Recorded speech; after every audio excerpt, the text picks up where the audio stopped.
What is up, folks? Stefan said it's back. Oh boy. Yeah, this is gonna be fun. Welcome back to another live stream repair. We have got 1, 2, 3, 4, 5, 6, 7, 8, 9, 10, 11, 12, 13, 14, 15, 16, 17, 18, 19, 20 HomePods that are waiting to get fixed.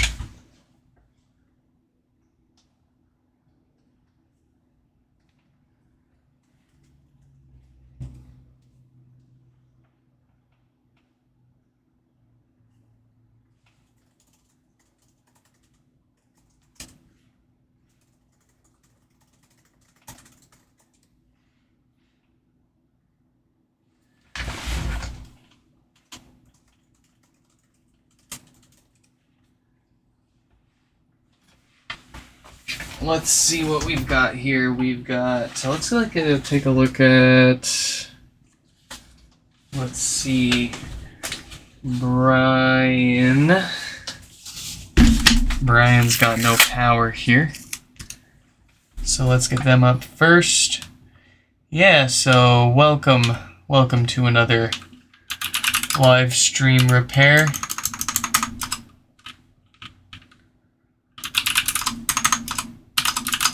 This one's going to be a little different than usual. We've got text-to-speech. Y'all asked for it, and y'all got it. Feel free to join my Discord server. I've got a link in the description of the stream, discord.com. I think they do .com now.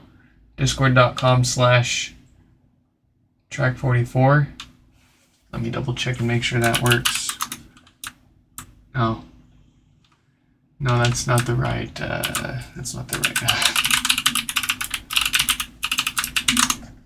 Discord.gg is still working, so we'll use that. Alright, I updated the link in the stream description there, but anyways, join discord.gg/track44 while you still can. Hit the text-to-speech channel, and you can bother me here while we stream. Got my Melon Ramune. I mean, a few obvious rules with the text-to-speech, nothing stupid, nothing like, we're not gonna get into any, like,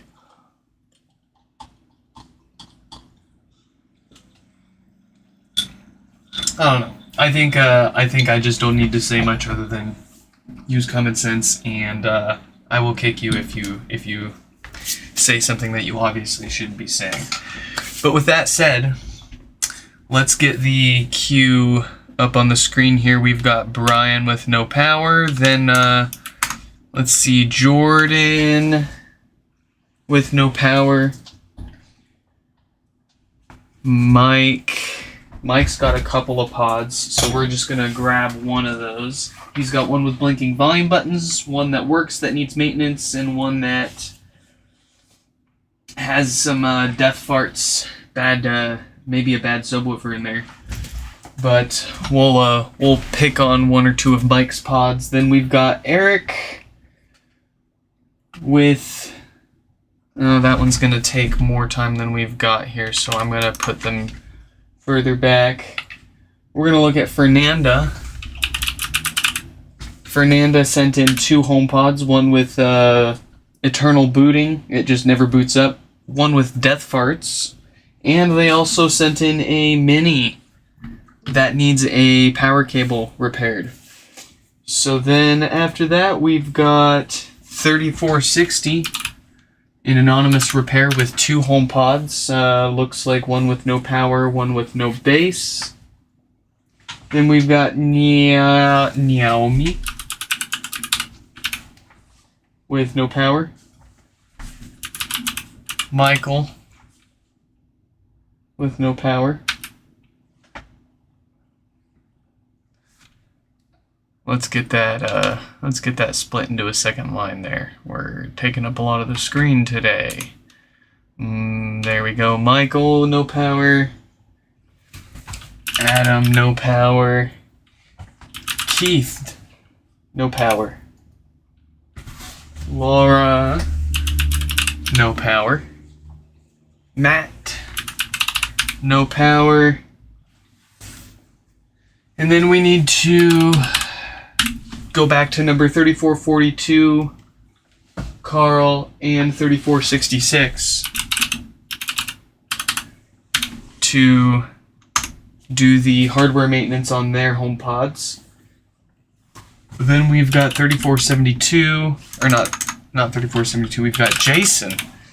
That needs a new logic board, I believe. Yeah, that's right. It wasn't even showing up in DFU mode for us at the end of yesterday's stream. Stefan said, "Hey Siri, what's the weather like today?" Hey, don't. I don't think that'll work. I don't think that's gonna work. Ha ha ha ha. What else do we have? Yes, Eric. We shall not forget about Eric. Wow, look at that queue. Eric. Yes, and then there was another mini here. Where was that? Will. We've got Will with a mini.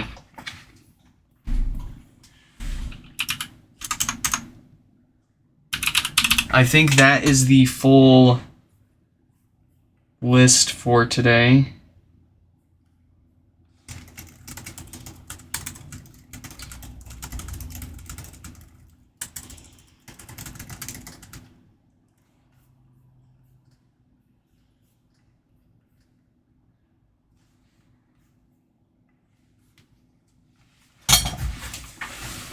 Whew. Let's let Brian know that they are up first. Let's see, Brian, 3459.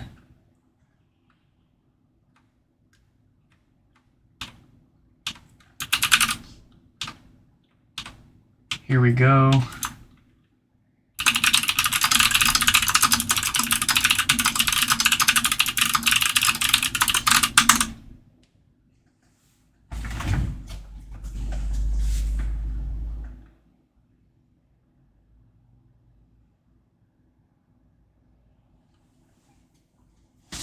Alright, Brian has been messaged.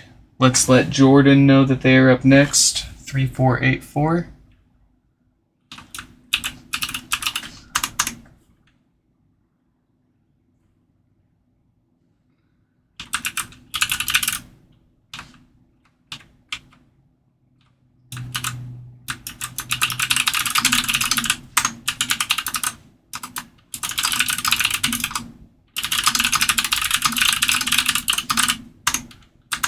Alright, and then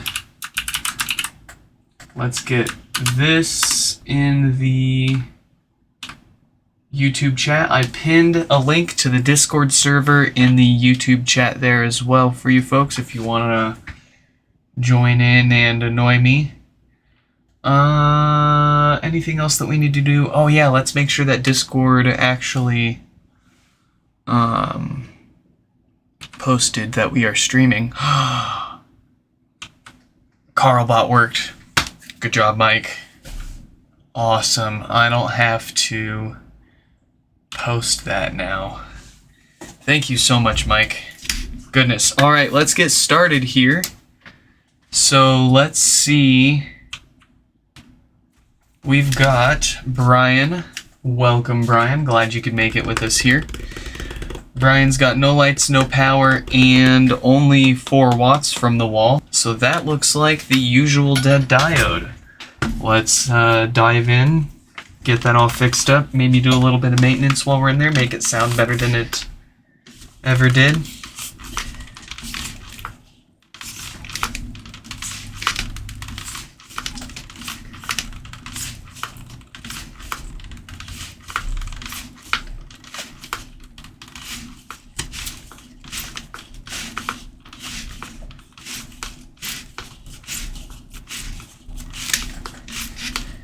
Yeah, I looked into how we could do the TTS thing through the YouTube chat, but all I could find was one option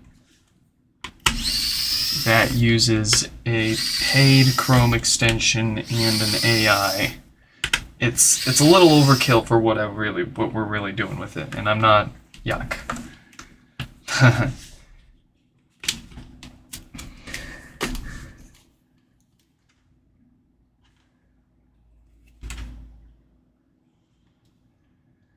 just got a text message from someone. They said they got their HomePod back, and my goodness, does the bass sound punchier. Oh, there you go.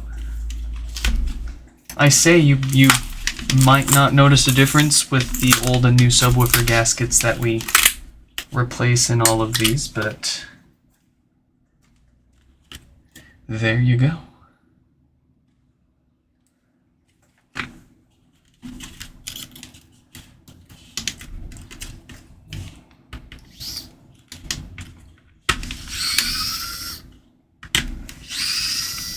Yeah, I don't trust whatever that was you linked stuff on.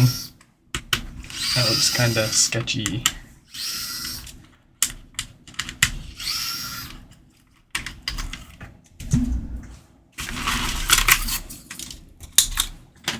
Wolfbox time.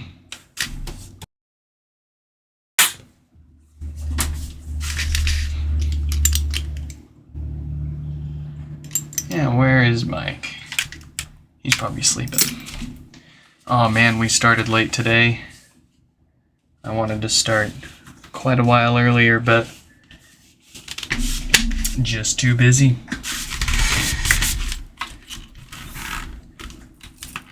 Too much to do, not enough time.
Haha, I got him.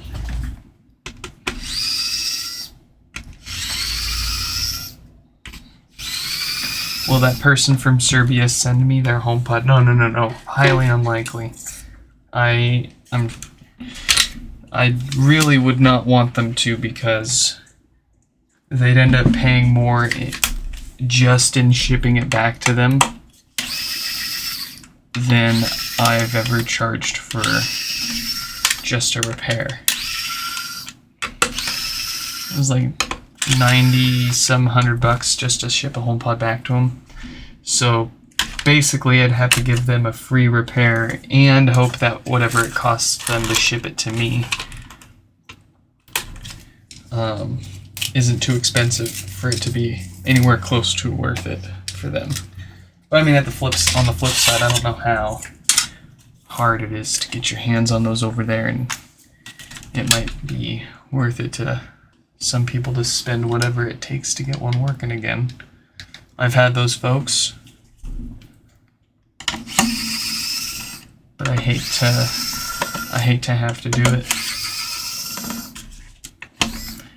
I'd rather they find someone closer to them to get it fixed.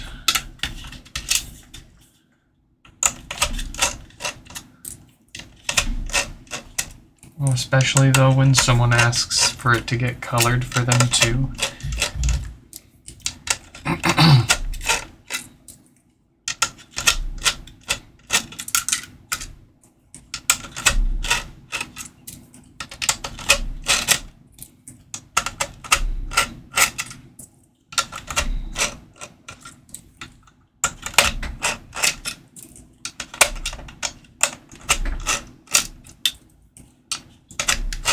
Toby, what is up? Welcome.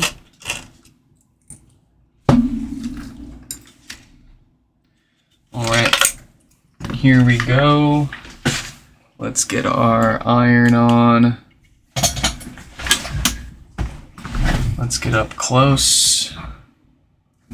And let's get some new filters on there.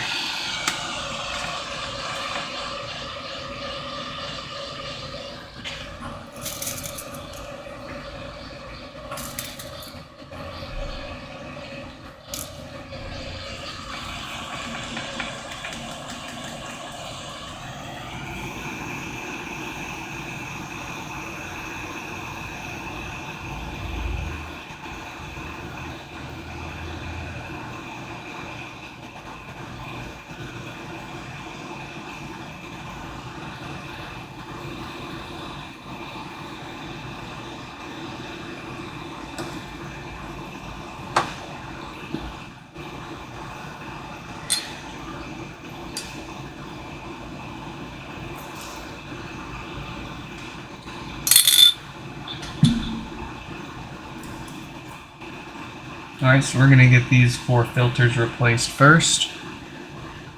These love to go bad and cause death farts, aka a loud buzzing sound followed by a restart, before they end up roasting the subwoofer and other parts of the amplifier. I like to get them replaced before they cause any problems. Uh-oh, I'm out of solder.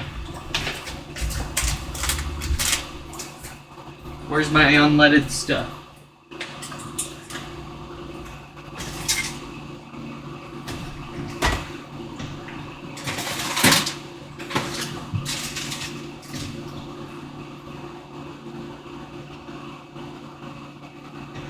Ah, I saw it around here somewhere.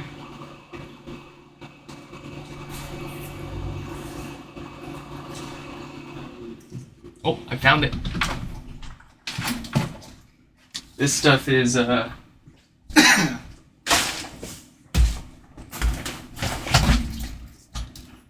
it's solder. We'll see if it works here for us. If not, then I'm gonna place another order tonight. But it would be nice if I can get away with unleaded solder here, so let's see.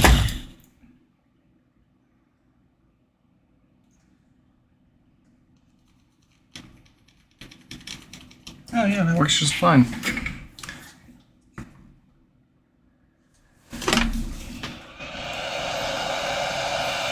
The real test, though, let's see how they work with our filters here.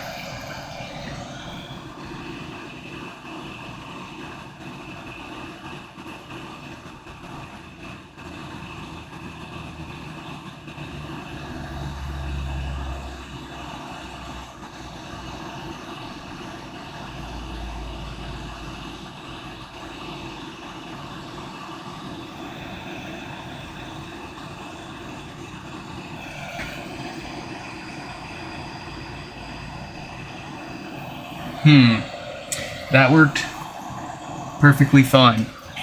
This either has lead in it, or people...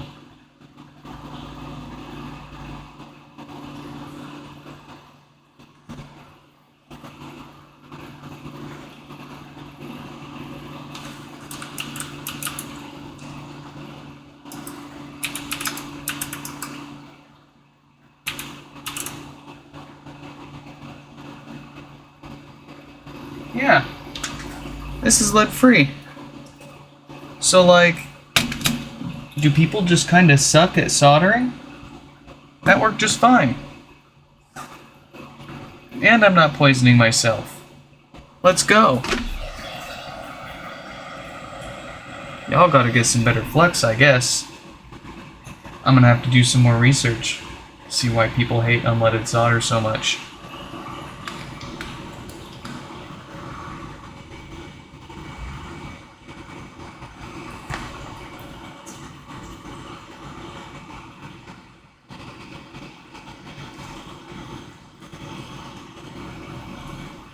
I don't want to encourage them to take their own HomePod apart and send just the parts in for repair, because we don't know if they can properly diagnose it and then take it apart. We'll take it apart and then diagnose it without breaking anything else. And then assuming it's the right issue and they send us the right part. You know, there's a lot of... It's a lot of risk.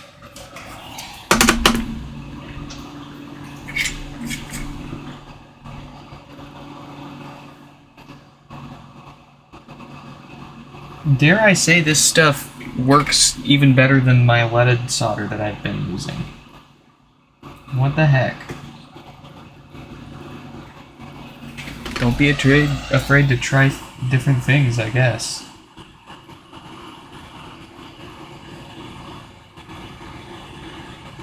What's the typical part that fails on these no power issues? Ah, yes, I kind of jumped into this part without explaining. I'm so used to it. So, we already knocked out those 4 filters that love to go bad and cause death farts. That's just a little bit of preventative maintenance that we do in all of these. This is the Schottky diode. This is what fails and causes no power most often. The only reason these diodes are failing is due to a quality control issue with the diodes themselves. There's a particular batch of them floating around out there that fail for no good reason. They just weren't made very well. It's not like it's the wrong part for the job or anything, a design flaw with the HomePod. They were just given bad diodes for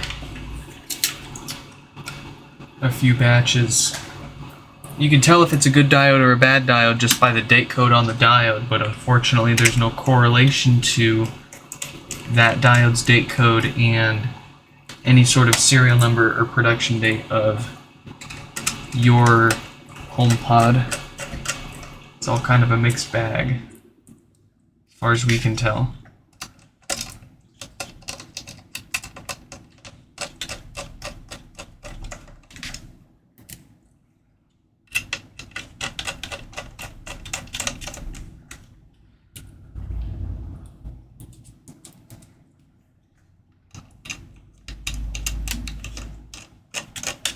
And we can tell pretty much as soon as we plug these things into power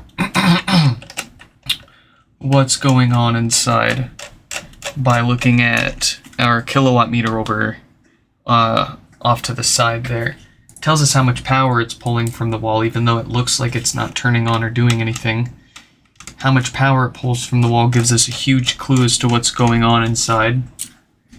We typically see with that diode failure around 3 to 7 watts getting pulled from the wall with our specific kilowatt meter on our specific power at home.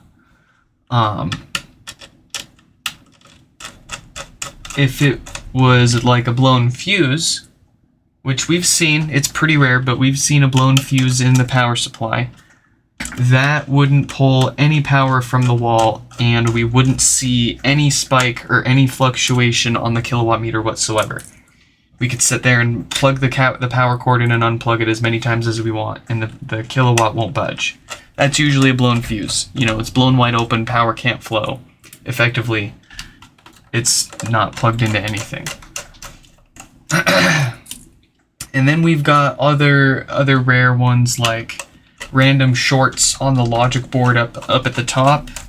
Those generally only pull 1 or 2 watts from the wall with a brief spike of a couple of watts higher than that as soon as you plug it in. So those are most of the no power issues and usually how they behave with their power draw. And then aside from that, you've got ones like no power or like severely blown up amplifiers, but those are even rarer, and physical damage is pretty obvious by far and large. Like 99 out of every 100 of these no power pods are that same diode.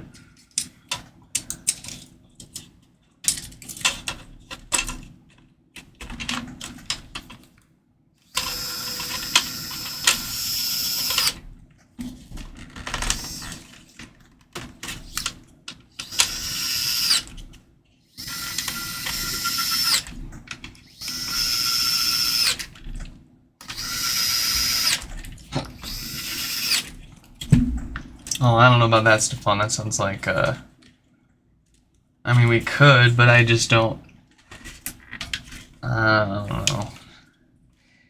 Rather just make you fix it for him.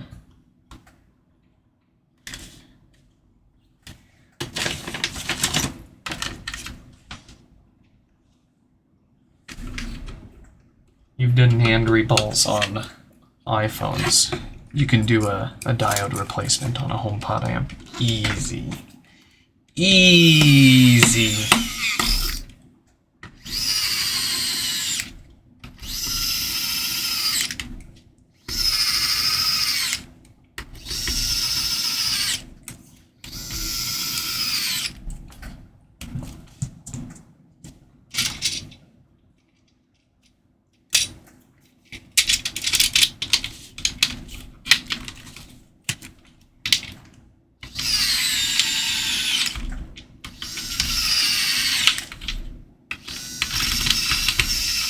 And I didn't mention it, but that we just put in a replacement, brand new, good solid subwoofer gasket to replace the old foam stuff that chances are is going to be the first thing to go in these speakers if it's not an electronics failure.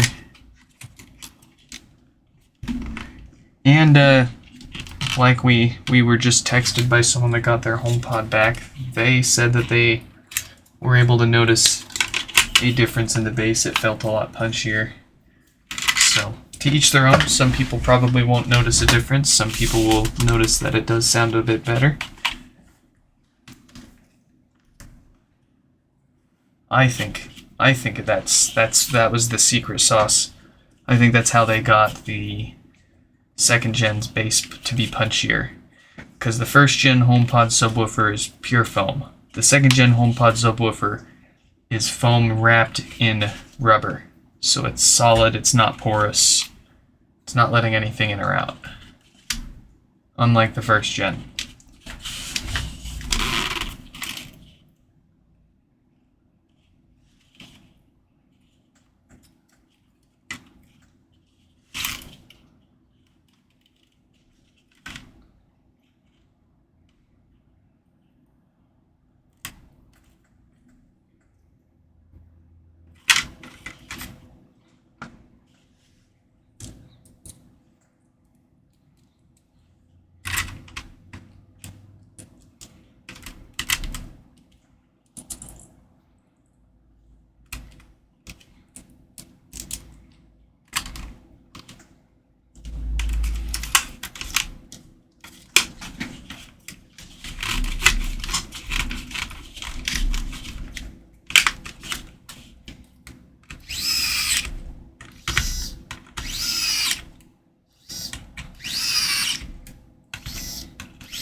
Oof, it would take like a month to import some. Dang.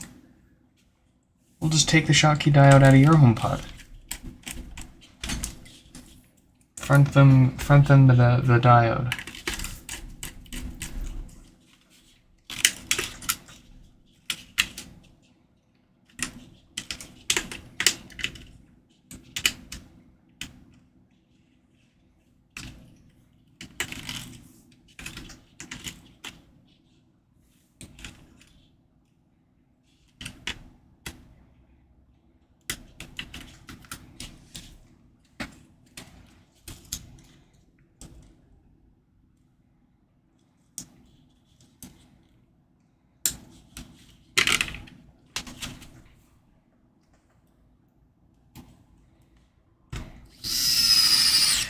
I mean, at this rate, they're waiting indefinitely because they can't afford to, or I would assume that they can't afford and or don't want to spend the money on shipping it to me and paying for repairs and return shipping.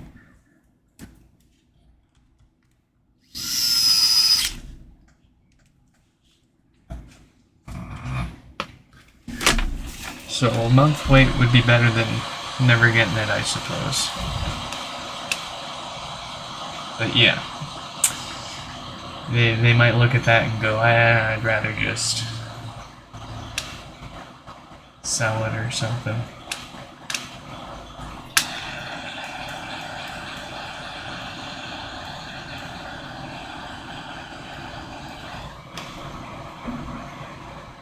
Mike is here.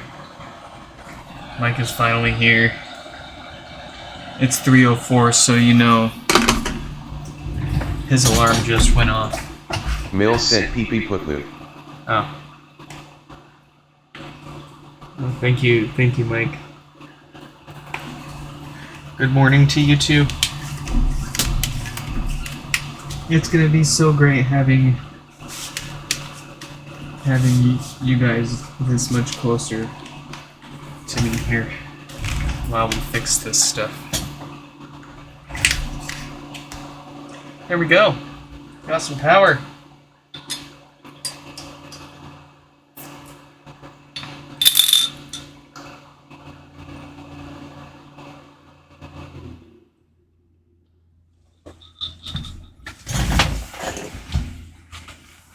We're gonna take a look at Jordan here. Stefan said boo boo boo boo. Yeah, okay. Oh boy.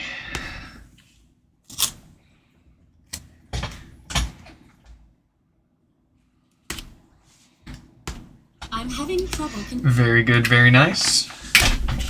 We'll add that to the pile.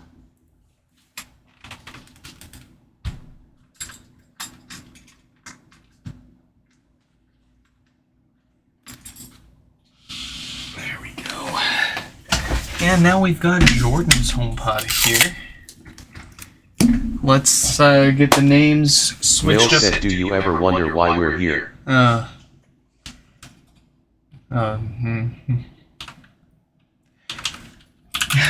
Jordan with no power. And then, let's see. Oh, hey, go figure, Mike is next.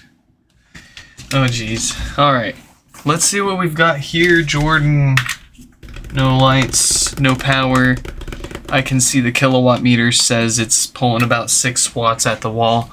That looks like another dead diode.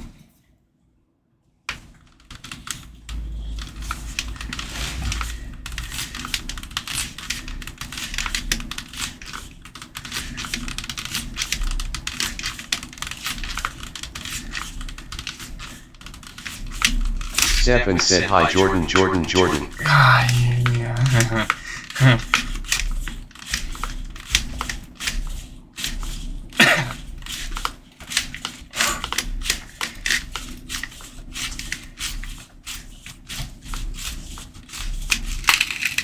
Can you guys hear it fine?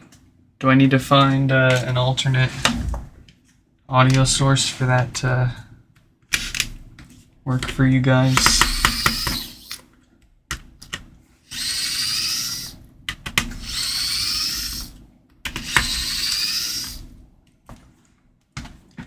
I'm not gonna torture my poor sync cell. That's for sure.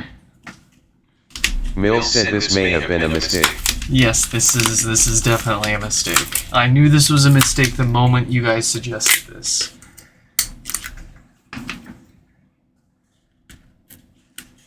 But at least for now, it's just you guys, so it can't be it can't be too bad.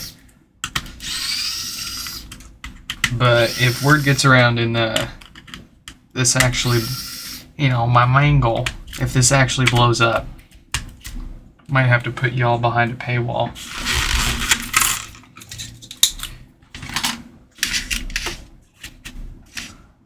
Wolfbox.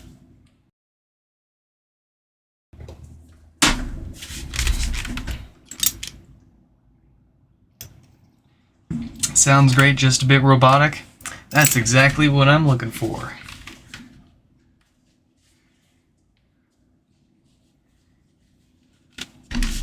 The only way it could be better is if it was Microsoft Sam himself.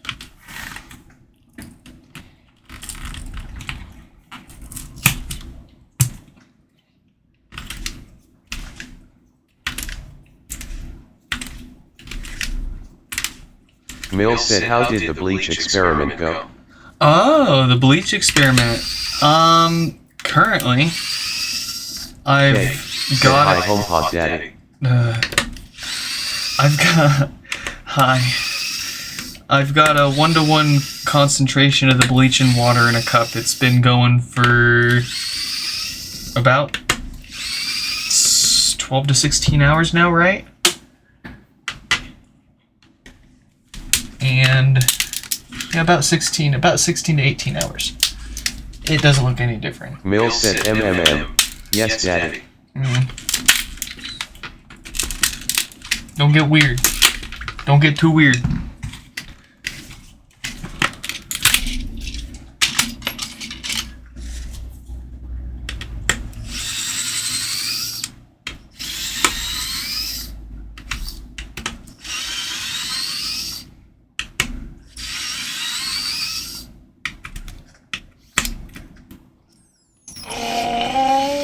Okay, that one was tough.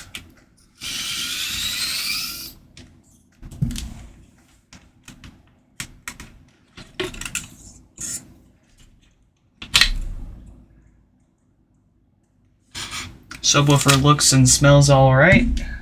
The subwoofer gasket, not so much. We'll get that replaced on its way back together.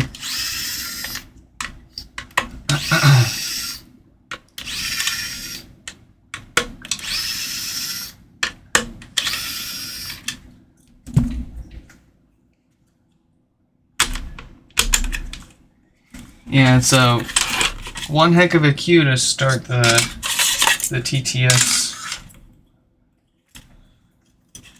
stuff.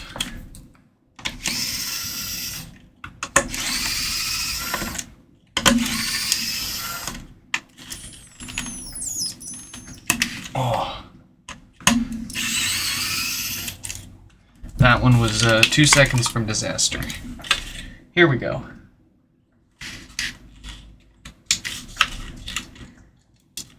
The impossible meat and potatoes. Oh, that's actually kind of stuck in there. What's going on? There we go.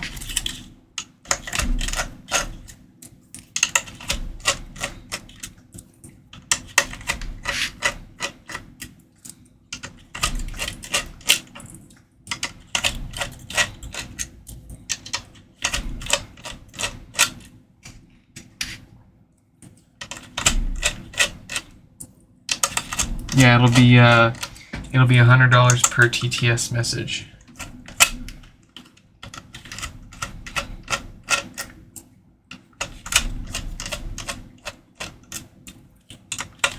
And it'll be retroactively dated, meaning every TTS message that you've sent up to this point, you're going to have to pay for it too. So, make them good. Stefan said, hey Siri, play Spat. No. No.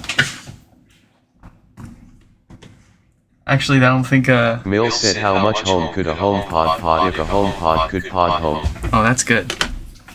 Oh, that's great.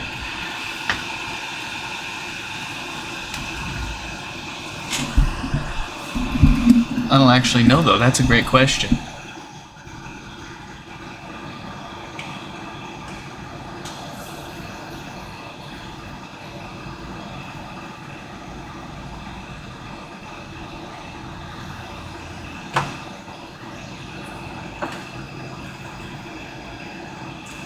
So here we go, we're going to do a little bit of maintenance first. Some new DC filters to prevent death farts. We're going to be seeing a few repairs today where these already went bad. It's not visually obvious, but with a little bit of testing you can confirm yourself. I've got methods to test it yourself on my website. You have to take it apart. But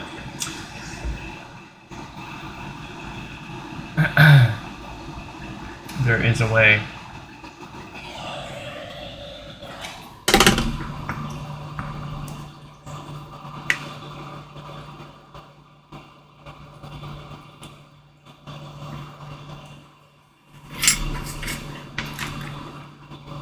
Alright, well, since it's lead-free solder, I suppose I don't need any ventilation in here anymore.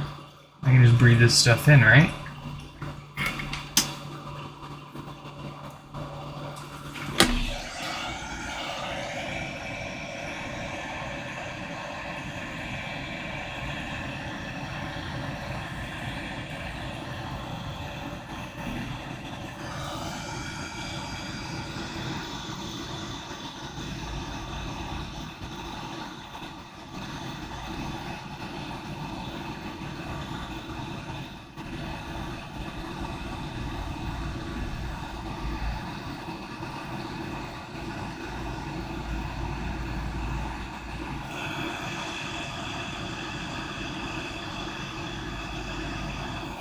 Yeah, I really can't lie here. That lead-free solder's working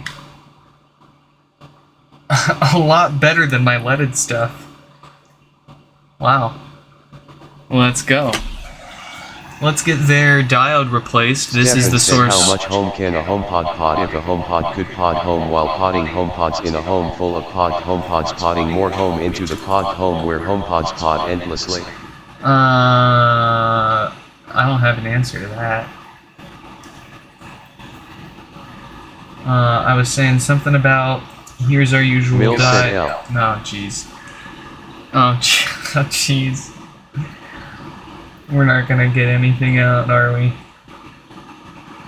Usual dead diode. We're gonna get it replaced with a new one that won't fail again. There we go.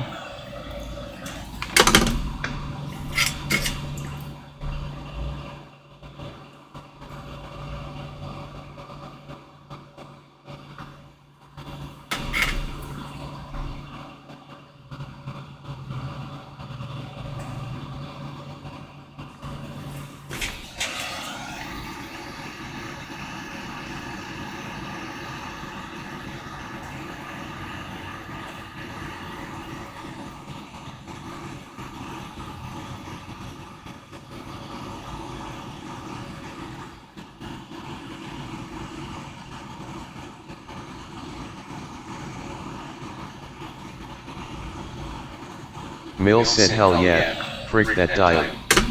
Stefan said no paywall please. Oh, you're getting paywalled.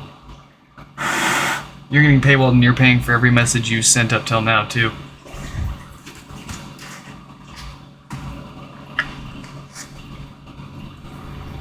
Mill said we need a paywall to divide us from the pores. Oh no!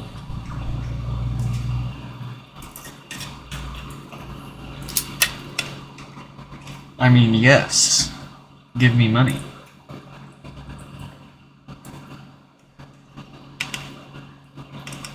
K said can I open the pod bay doors? How?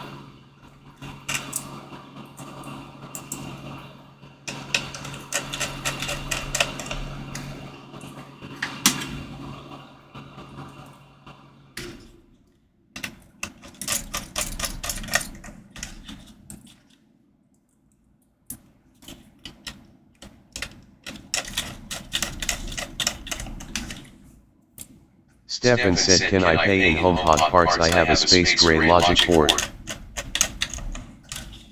Interesting. You know right where to hit me, Stefan.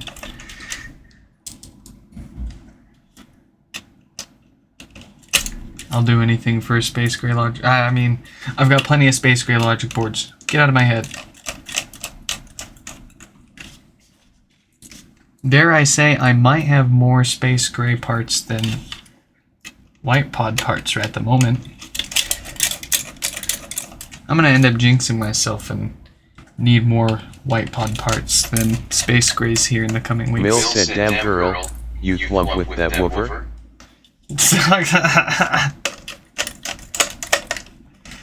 Oh.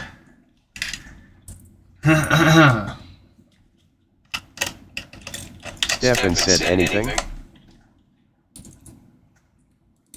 No.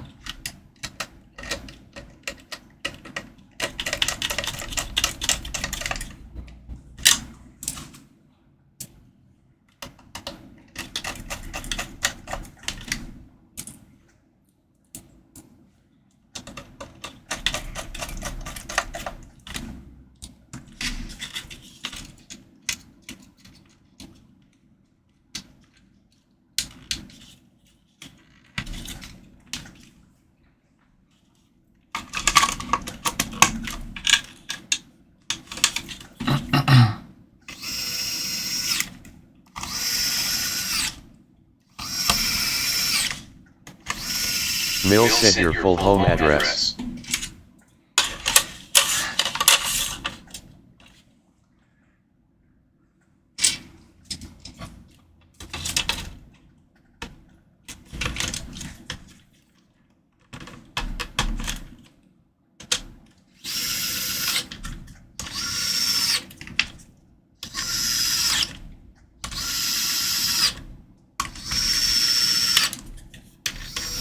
Stefan said good boy.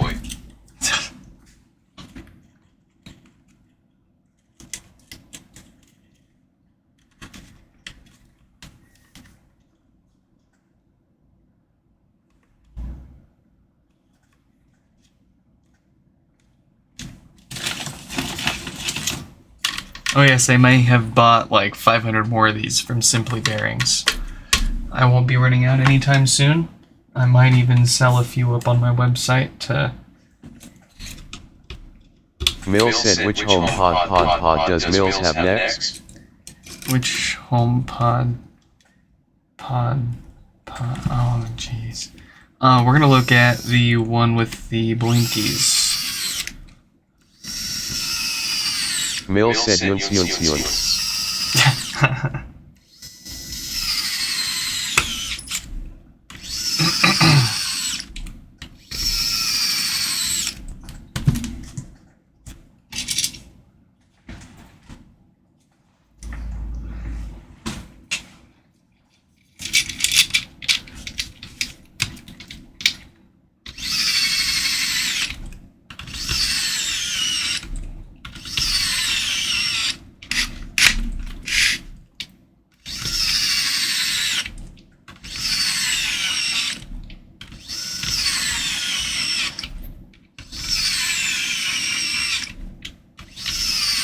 Stefan said why did the HomePod break up with the Alexa? Because it got tired of hearing, I'm sorry, I don't understand that. ChatGPT joke.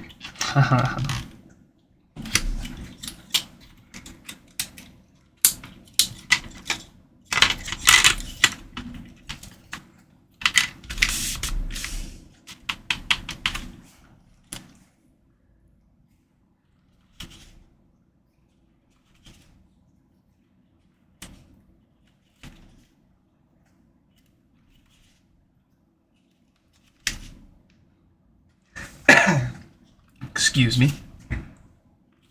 Ooh, I wonder what we will have for dinner tonight. It's gonna be a long stream, so probably not gonna have time to cook dinner.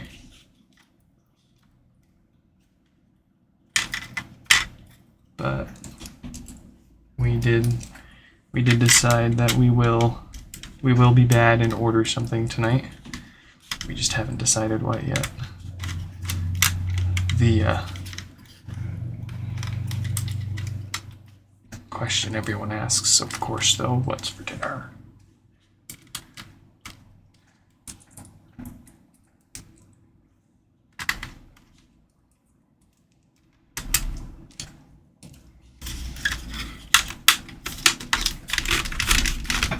Your HomePod said I'm having trouble connecting to the internet. For more info, check the Home app.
Percy, welcome to the stream. Stefan said I found some web results. I can show them if you ask again from your iPhone. Excuse you, Stefan. I was saying, Percy, HomePods are, you know, I would say that they're pretty reliable based on my personal experience, how many I have around the house and how many issues I've not had with my own. I think in general, they're pretty reliable. Some long-term design issues based on the filter design for DC offset, but by large and whole, it seems statistically most of them seem just fine and that they'll last for a long time without a problem. They'll all eventually need some sort of maintenance, but nothing lasts forever. So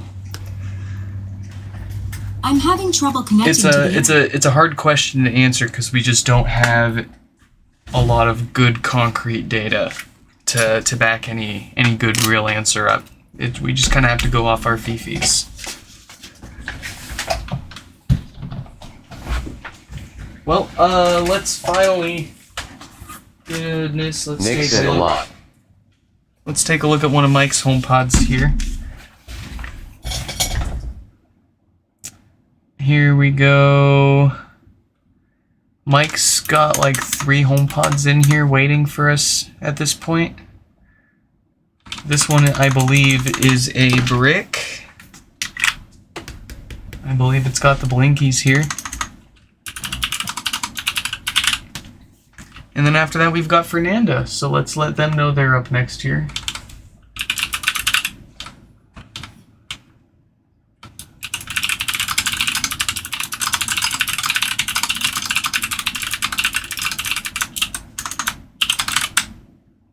Stefan said about damn time to look at Mike's Pods SMH.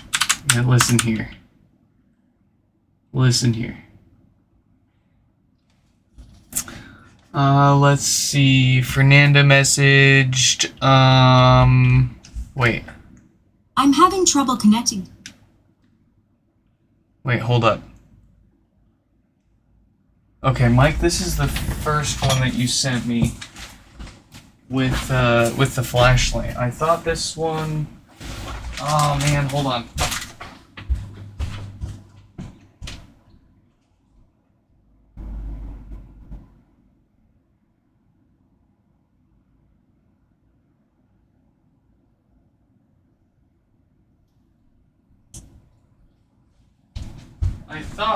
I thought you had 3 big boys. I thought one worked fine.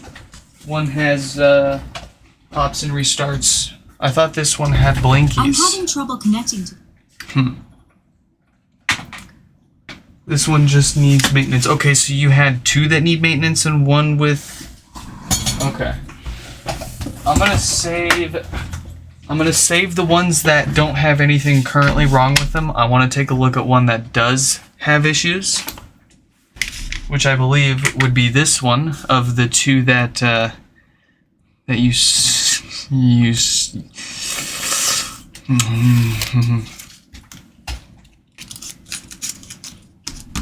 you won fair and square in an eBay auction against me.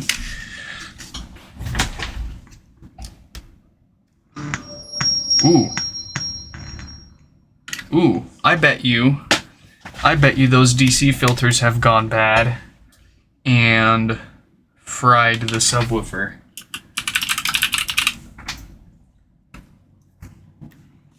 Here we go.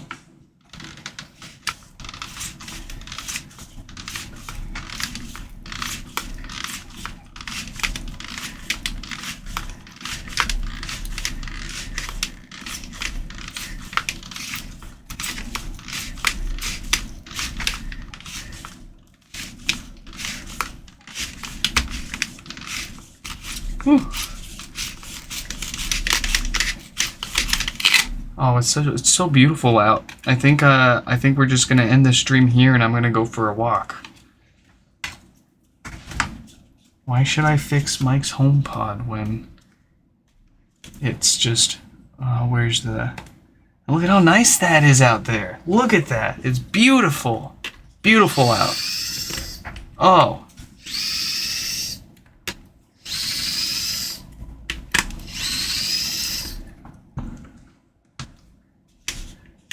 I love the sunshine and rain at the same time. That's like my favorite weather.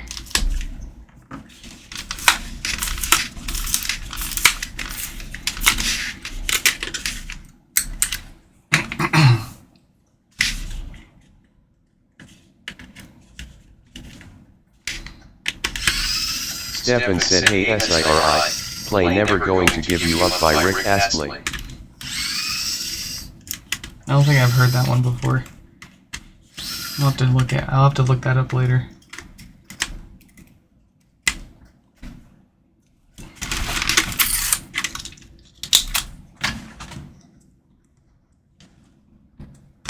Ooh. Ooh, it's crunchy.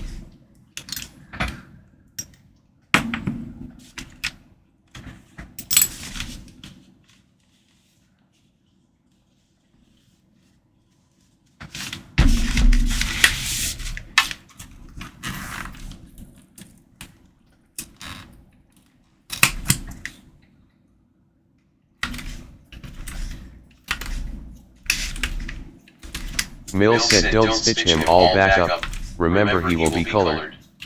Oh, that's right, that's right. Thank you for the reminder.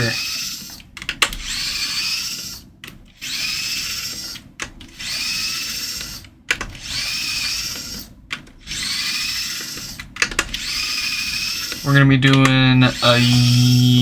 Yeah, I'd have to look at your message again. But I do remember we're going to be trying out some watermelon goodness here.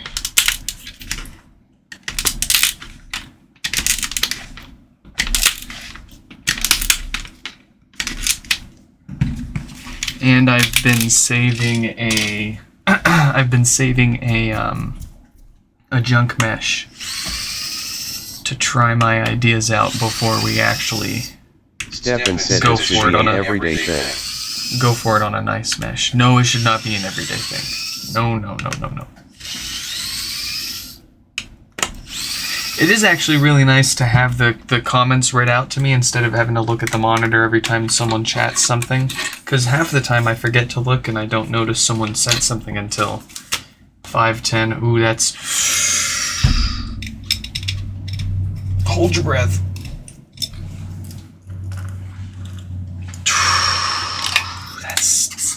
Stinky.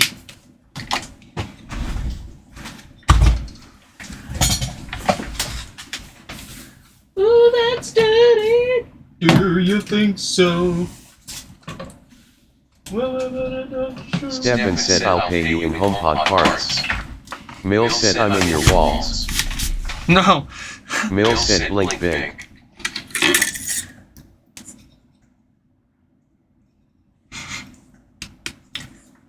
Got a good woofer here. We'll use that.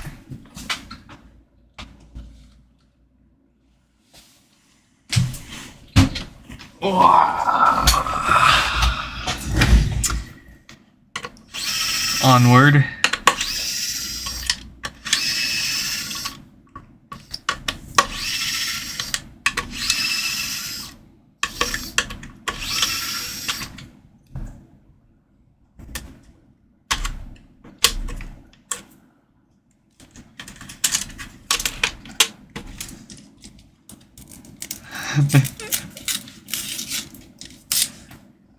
Jay said Nicky Nicholas, do you regret your decisions yet? I regretted it the moment I agreed to it when you guys brought this up like a week ago. Mill said Domi Nicholas fix Serenade. Ah, that did not work. I am loving this. Mill said aye, forget about it.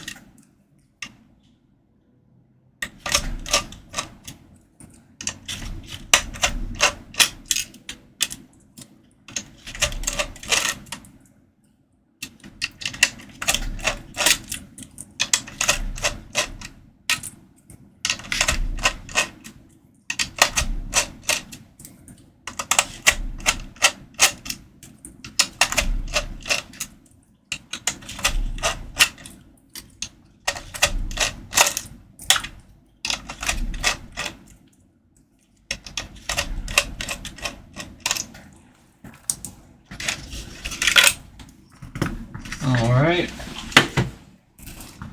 We are in it. Let's knock some stuff out here. Let's get some new filters on so that our replacement subwoofer doesn't get... Said Domi Nicholas Pixaroni. Huh?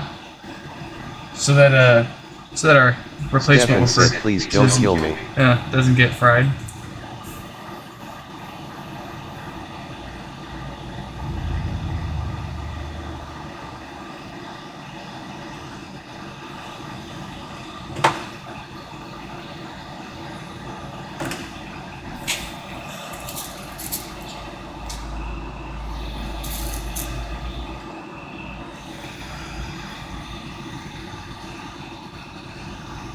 Mill said I must go.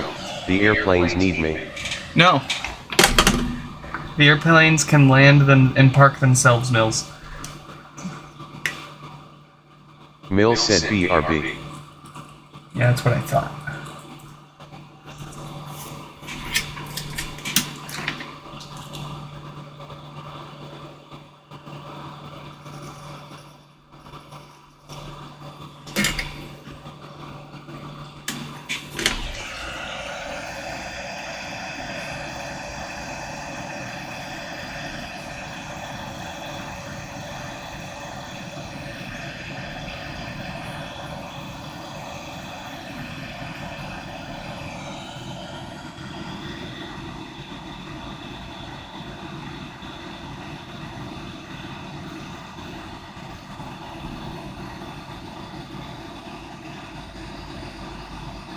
Stefan said Nuvo Mike you will be missed.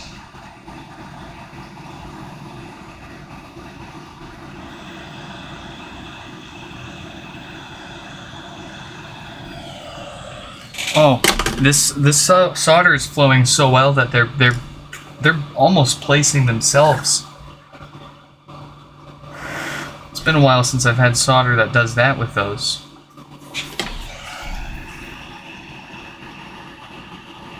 Do we need a new shot key? Yes, we do. We've got a 4.8 date code there. This one needs the works.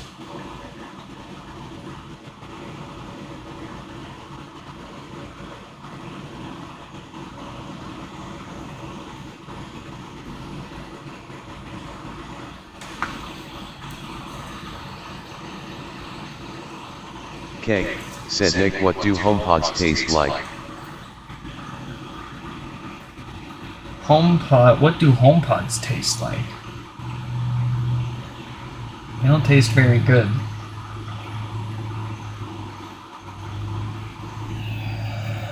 Like, imagine chewing on a sock. I mean, okay. It depends on the HomePod. Old used HomePods taste like old used socks. Awful. But fresh, clean, good HomePods. I don't know about you, but I love chewing on a good clean sock. Basically the same thing. Oh, but no, but really, when you were, I don't know if when you were a kid you would chew on these all the time. Same thing.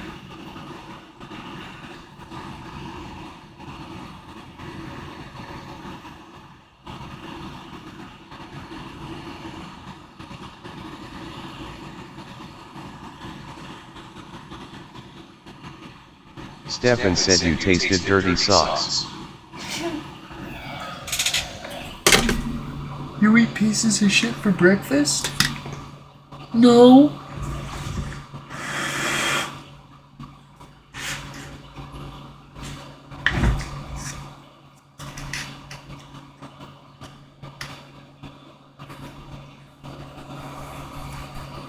Sorry, I had to make the reference.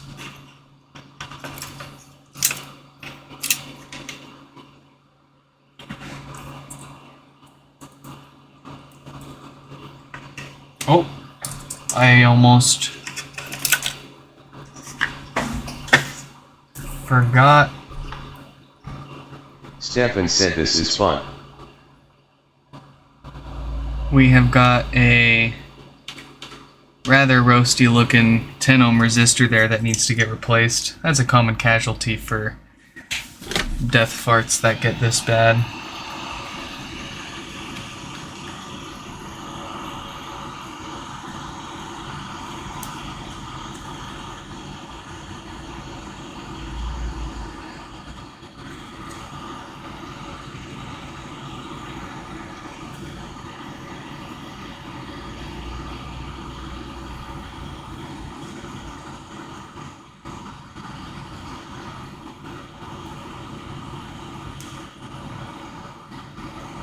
Just go watch Happy Gilmore. Great movie.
There we go.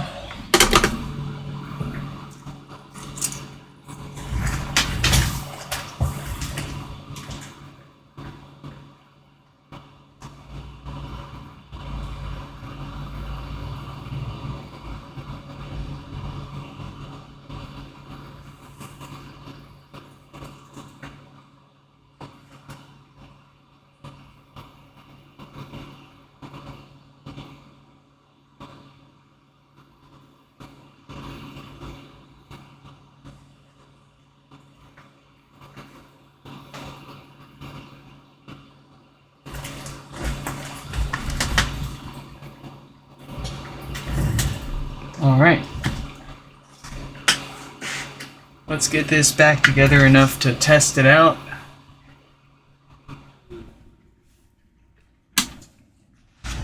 We're not putting it all the way back together since we'll be taking its cosmetic parts off to color it up later, but we'll put it together enough to see that it works and that it doesn't need anything else done on the inside. And then we'll move on to Fernanda. They got a couple of pods we need to look at.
Oh, yes, of course, Stefan.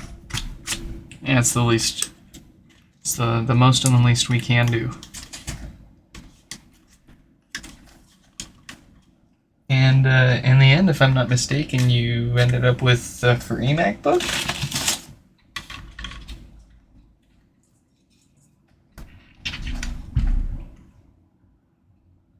Scamming the scammers, man.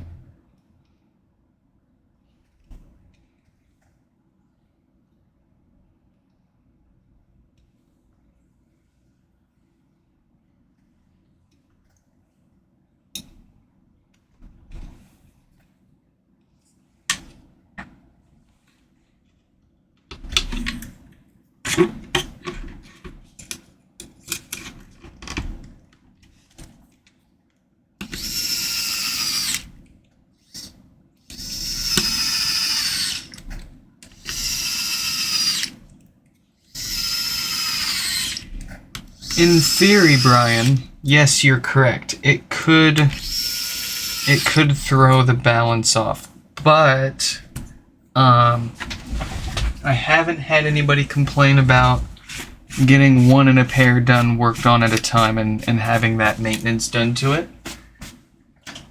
That said, the placement and millions of other different variables in the room, and how this HomePod's here and this HomePod's here, the different placement's going to have much more of an effect on the sound than replacing a gasket in one of the two.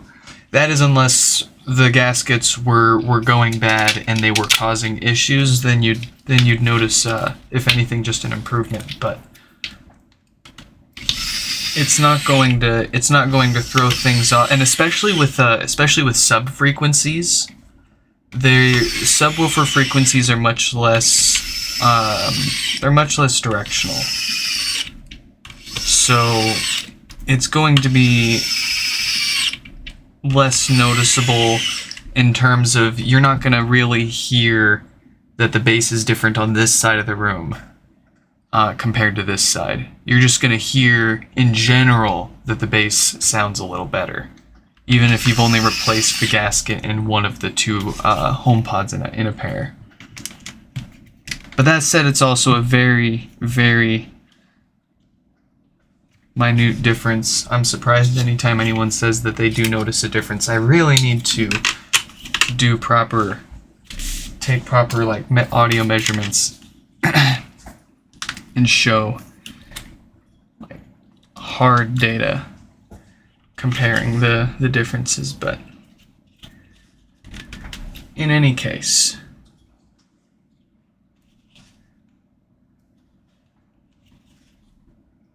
with it being lower frequencies, and like I said, with the placement in the room being, that's going to have more of a difference than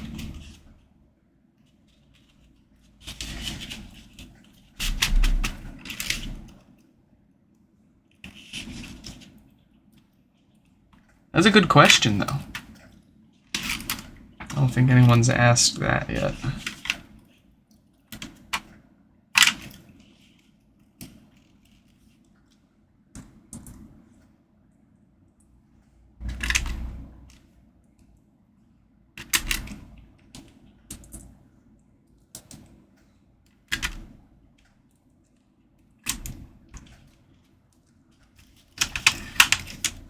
Stefan said, "Who long me pulu?"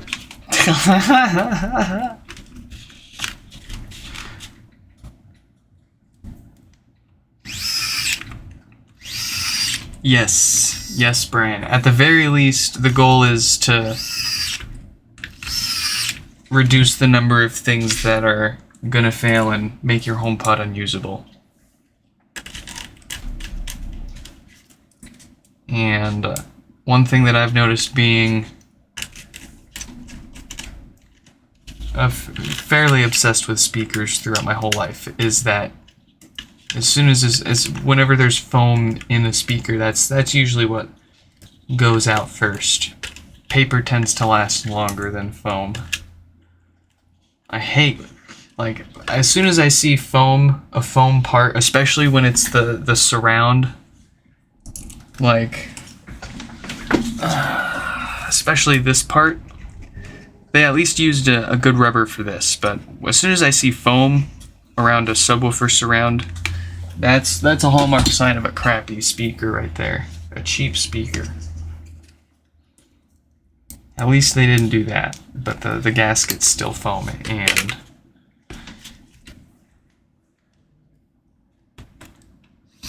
very easy to deteriorate over time. Oh boy, I just got a bunch of emails.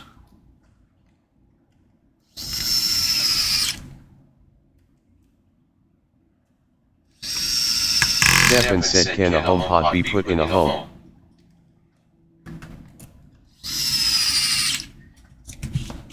No, HomePods only work in apartments and shared living spaces.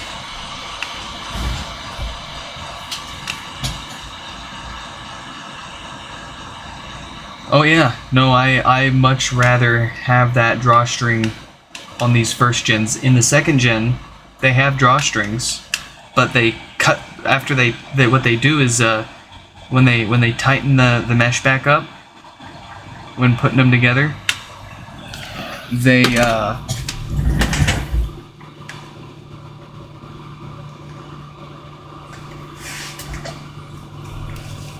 cut the drawstrings so that when someone goes to take it apart in the future, Stefan said, Amen. They are too short. They pull themselves through, and you don't have anything to tighten the drawstring back up later. It sucks. I just realized we didn't need to put this all the way back together, but there we go. It is. It has been done.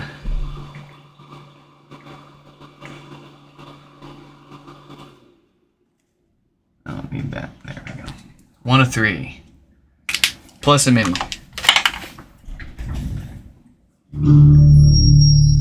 That sounds good. Alright. We'll put that to the side. We'll grab Fernanda. Fernanda's got a couple of pods here. They've got 2 first gens and a mini. Let's see what we've got going on here.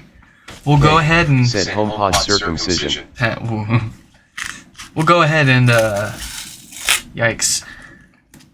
Take a look at this one first with hopefully just some software issues. We'll kick off a software restore for this one, and then while this is restoring, we will head on over to their other HomePod with death farts and get that fixed up. So we're just waiting to see what this one does for us. Is it just going to boot forever? Is it going to blink the volume buttons at some point?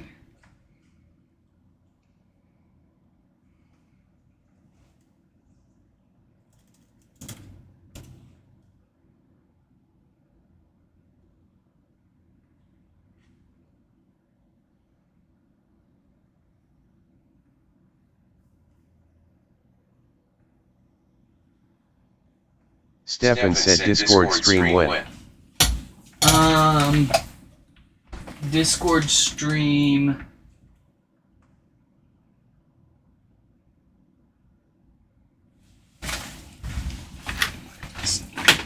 In the next few days, I think. Gotta color a couple of HomePods, but we're not in a huge rush to get those done, especially with everything we gotta get fixed here. So here's what we're gonna do. We're gonna flip this upside down. We're gonna cover the cap so we can wiggle this around our table without scratching it up. We're gonna attach our 3D printable USB adapter. You can find info on making these yourself or buying them from me if you don't feel like making one yourself. All on my website, nixfix.com. Very good, very nice. Let's get my laptop here. I figured out why Apple Configurator wasn't working for me on the last stream, and that was simply because I had, for some reason, I had updates waiting to get installed, and until I had installed and restarted for those updates. And like I already tried restarting. You saw us restart, but that didn't fix it. I had to update. That's really weird because configurator worked just fine up to this point, and then I need updates and now it breaks until I install them. That's really weird. But okay, whatever. Let's see. There it is. We're gonna pwn it. We're gonna reset it. And we're gonna try to restore it.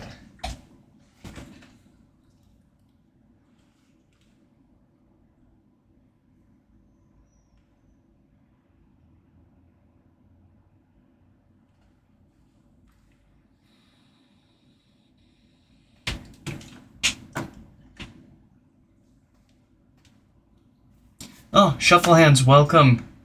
Kurt, welcome. I didn't notice your name in the chat there. Welcome, welcome. Fernanda, glad you could make it. Yeah, this is the glow one. I had to get the glow one, my guy. Come on, come on. Will it proceed? It looks like it is. Excellent. Yes, so it looks like this one is going to successfully restore over USB. Let's give it another second here and make sure we get some sort of restore progress. It's actually taking a second. I'm a little nervous now. You should have gone past that by now.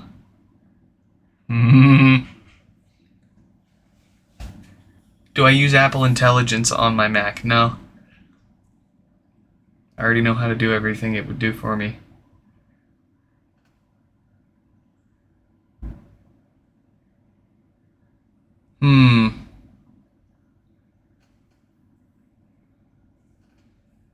Oh, there it goes. Whew! A little nervous there. Alright, this is gonna take 10, 15. Oh no, it gave up. Never mind. We're gonna try one more time, but that's not a good sign. This one's probably going to need a new logic board. That is not an error that I see here very often, so I'm not sure what would cause that.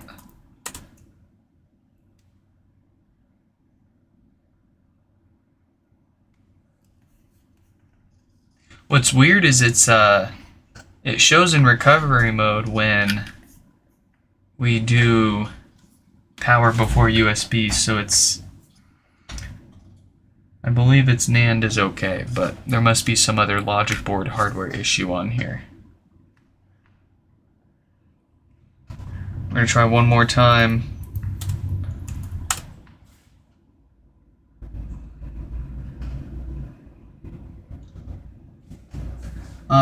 And then I got the glow skin on my 14 Pro Max as well, underneath a Yuctify, a Casetify skin, or a case. I bought this case like literally the day before they ripped off the D-brand skins, and they got into a bunch of trouble with that. That's why I tried coloring. Stefan said Payborn. That's no. That's why I tried sharpieing that out, but it's a great case. Unfortunately, it's a great case, but the Casetify's print quality is totally garbage. It's just it's not centered. It's low quality, but the case itself is nice at least. Let's see. I don't feel good about this. It's doing the same thing here.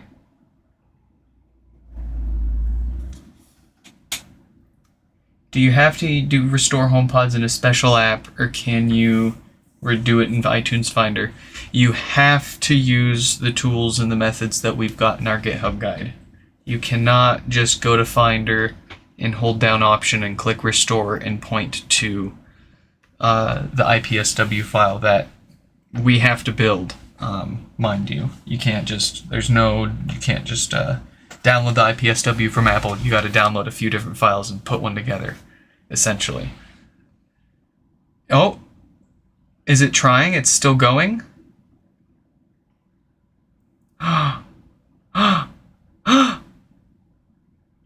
Oh, please. Yes. Yes, yes, yes, yes. Yes. This is why you try at least once or twice. This is why you try at least 2 times. If it fails the first time, try it again. See if you get the same error or a different one.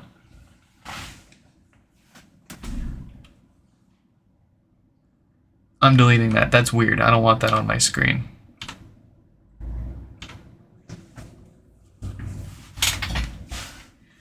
Oh man, look at that. That we've got to restore progress. Okay, hopefully we are past it and it restores without a problem. We'll keep an eye on that. I'm gonna stick my laptop on the floor. Give ourselves some room here. And we are going to grab Fernanda's other HomePod. Do a little bit of multitasking here. Here we go. Oh, I am so sorry. This is not Mike. This is Fernanda with a bricked HomePod and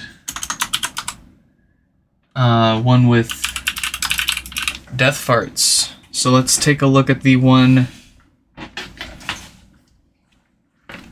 with flatulence here.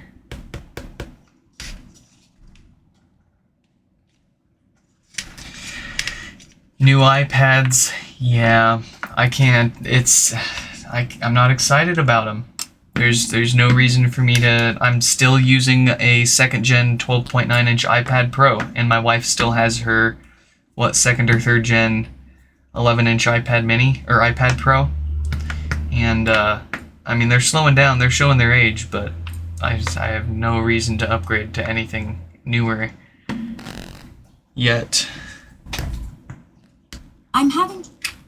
Ooh, alright. That's quite poppy. So, those DC filters have definitely gone bad by now.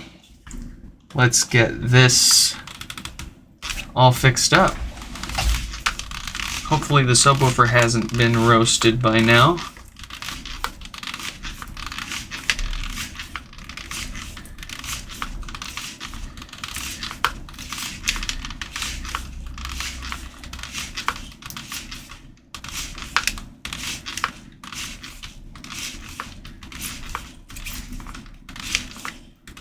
If you do not have an if you are not using solid state storage for your operating system in this time and day, in this age, you are doing yourself an incredible disservice. It is going to be a night and day difference on pretty much anything that you replace an old school spinny disk drive with an SSD.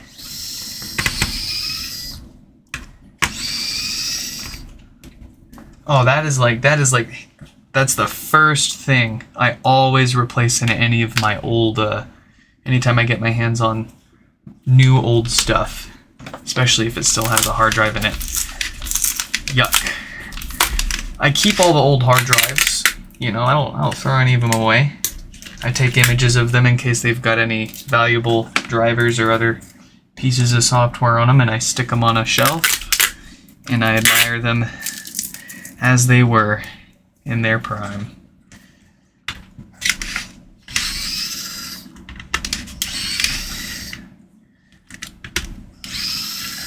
But solid state storage these days has just gotten so cheap. It makes very little sense to suffer through any spinny disk slowness when you can drop in a couple hundred gigs of solid state storage for next to nothing. I mean, people throw SSDs away that are just a few years old because they're small.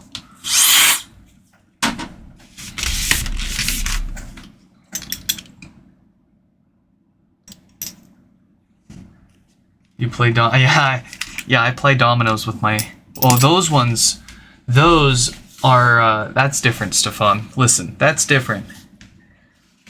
Those are a bunch of old 3 terabyte Seagate drives that my work was throwing away. And I said, I'll take them. And I took them all home. Most of them were broken. Not in any working condition, but some of them were still under warranty. So I got a couple of free warranty replacement drives, and I played dominoes with the rest of them. Took a few apart and messed with them. You know, tinkered. Nothing too exciting though.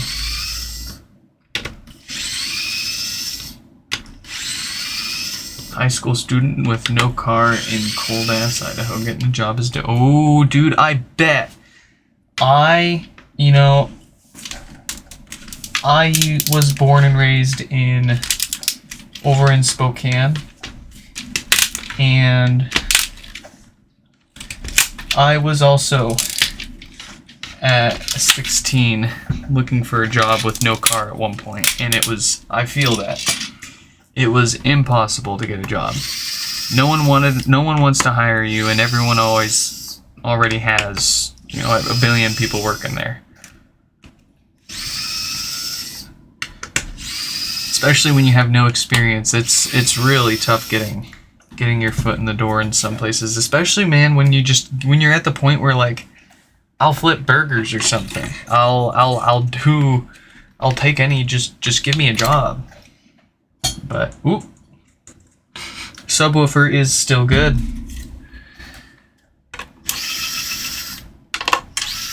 The last job I tried applying for when I was like 17. I was 16 or 17, and I was applying. I was gonna go to apply to a McDonald's, and I ended up enlisting in the Army. But my training date wasn't for like 8 or 12 months out. So I still wanted to get a job and make a little bit of money while I wait. And by that I mean my parents were making me get another job while I wait to be shipped out for basic training. And the last job I went to go to apply for was McDonald's. And oh, this is so illegal. I don't understand how they can get away with this, but I applied, and I got an interview, and they asked me some stuff, and then they asked me about the military, and like they were like, "Oh yeah, you're going to the military," and I was like, "Yep, I'm enlisting, and I'm gonna be shipping out for basic training in like a year, and I'll be coming right back home. Since National Guard, I can choose where I'm stationed at, so I'm gonna be coming back home after."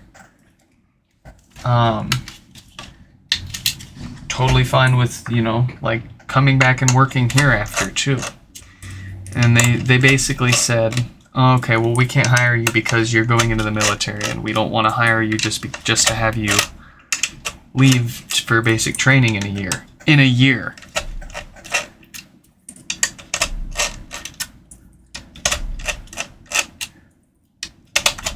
That's so dumb. Help wanted. Until it's not the help you wanted.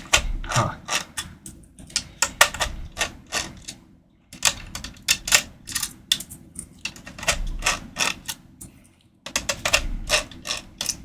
I tried applying at Cold Stone Creamery, the ice cream place.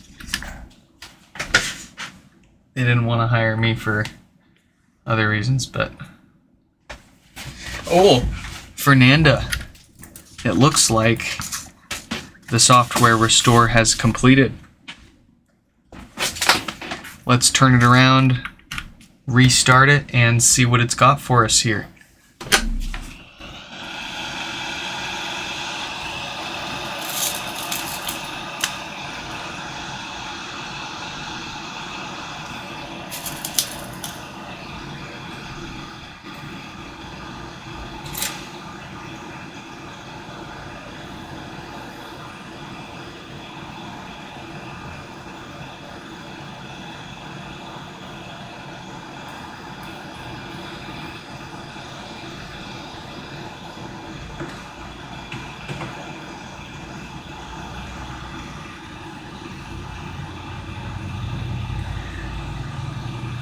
Well, it ended up like getting me a job at the place that I'm currently at, that I've been working at for like 12 or 13 years now. And I make over 6 figures a year there. So it's not a bad job by any stretch. Oh, really? You're still blinking?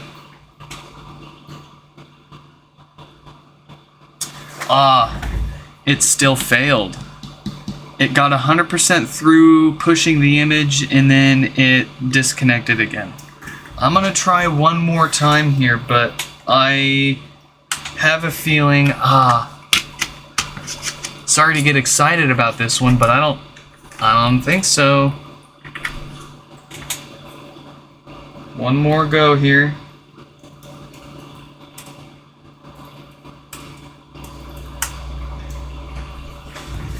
We'll see what it's got for us.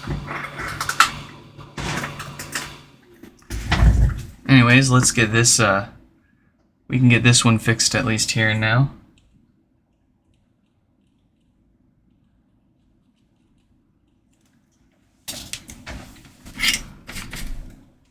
Oh yeah, how did I get my job at where I'm at now? I just got lucky. I kept looking around Craigslist for jobs that interested me more than just flipping burgers, and I mean, I also had a fair bit of experience with computers and technology prior to applying to a bunch of more jobs. I had been working with my friend who was running his own business, doing like mobile IT consulting, basically going around and installing printer drivers for people, restarting their stuff. But it got me a lot of good basic computer and IT knowledge, enough to land a job at where I'm at now, making quite a bit more, doing quite a bit more.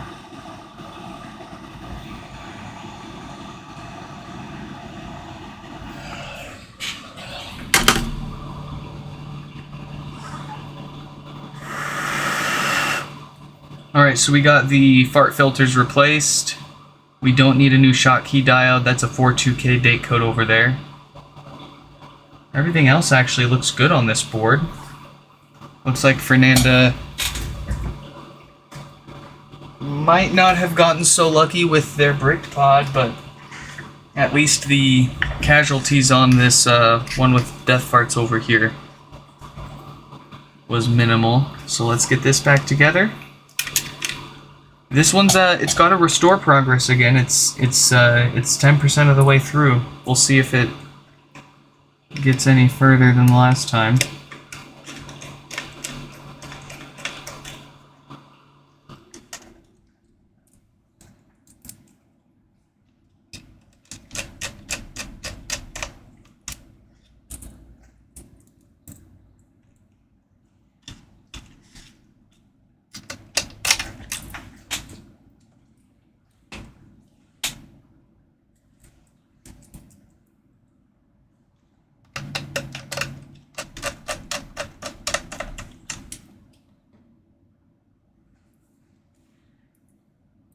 It's not a room problem. The problem isn't a space issue. Shuffle hands. The problem ultimately is just what you do with the space that you got. There's plenty of space. But everyone wants to be so close together.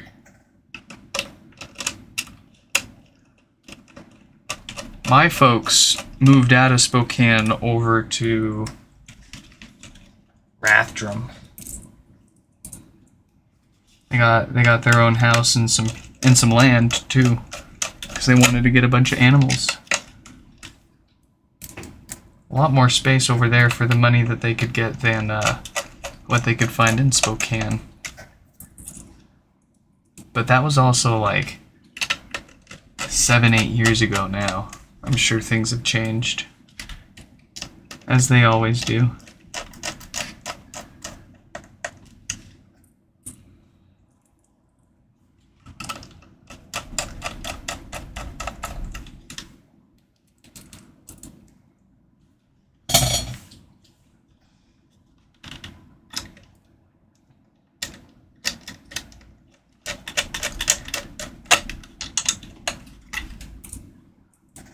It was a bit of two-part luck landing the job that I'm at now, or my day job.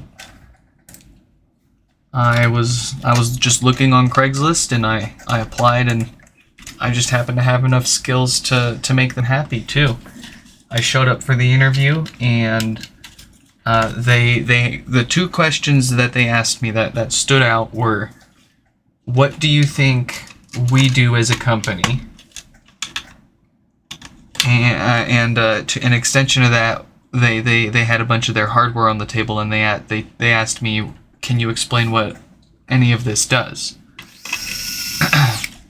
And then they also asked me, how do you take this? They had a random server on the table. They asked me how to take it apart. Apparently, I was the only one they interviewed that was capable of taking this server apart. I'm like 18 years old at this point. What the heck? It's seriously like an 18-year-old is walking everyone out in Seattle at a tech job? Seriously? But I'll take it. I opened the server up. I closed it up. I explained to them, well, before I showed up to the interview, I looked up your company on the internet, found your website, and did a little bit of research to learn who it was I was applying to before even applying. And then I figure, since your website says that you guys are a VMS company, video management company, you know, you've got cameras and you've got video connectors. This is probably a video video server, like a recording server. And you got a bunch of pigtails coming out of the back with what looked to be video inputs. I mean, it was just so easy to put the two and two together, and I guess I was the only one they interviewed to do that. So I got the job. Easy peasy.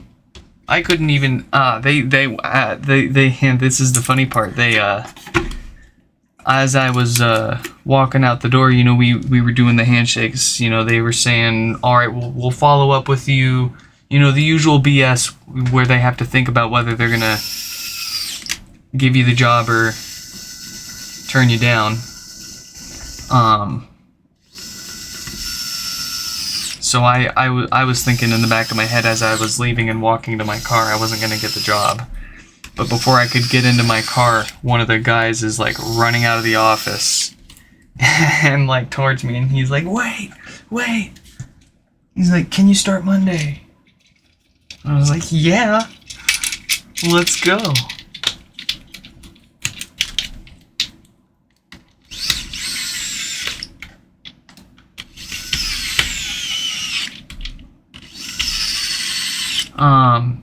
Prior to that job,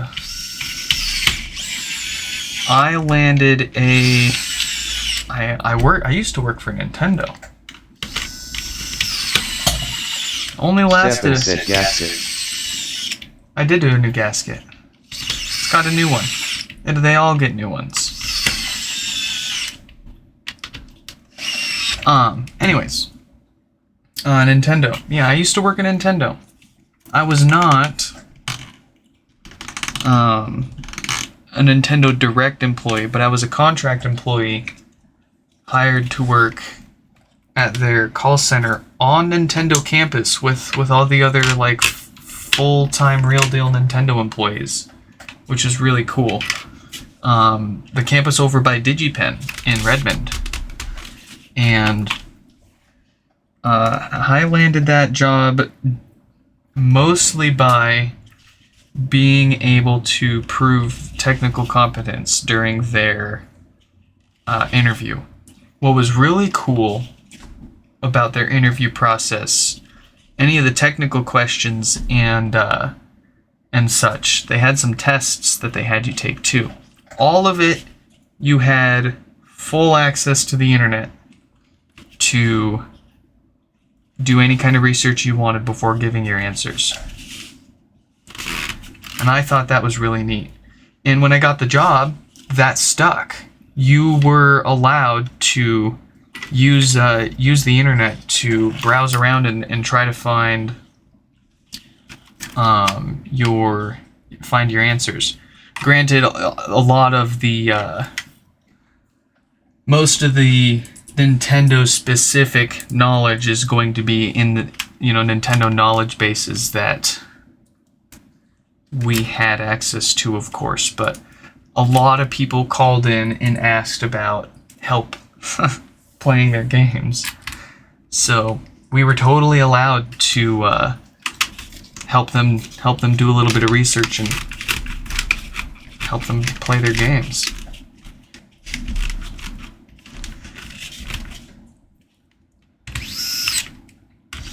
But that job only lasted a few weeks, unfortunately, because what had happened, I got this job right after I graduated basic training from the basic and advanced training from the Army.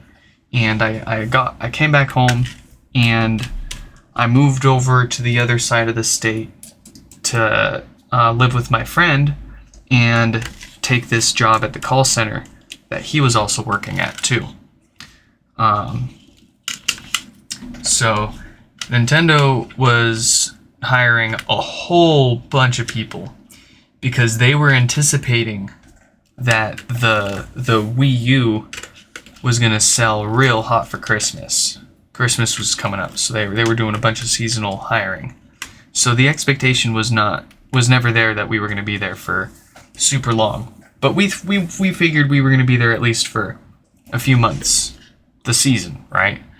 Nope. Turns out they had way overhired too many people and overestimated how popular the Wii U was gonna be. So they ended up slashing, like, most of the people that they hired on only a few weeks after bringing them on. And that resulted in a lot of people like myself where they ended up paying for 4 weeks of training, and then we were only actually working on the phones in the real world for like a few days before they let us go, at most. It was crazy. Crazy insano.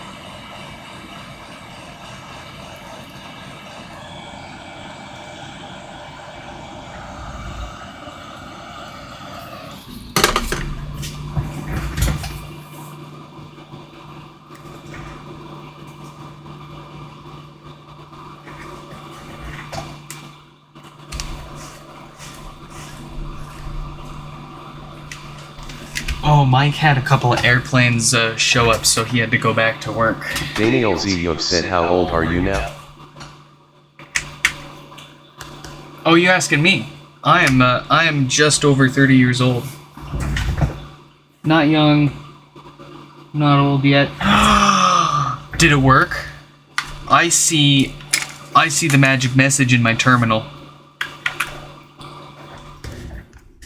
I'm not gonna believe it if that worked. It's gonna need some thorough testing overnight to make sure it doesn't re-brick itself. That was kind of weird if it took 3 tries to restore, but hey, we've got this one fixed.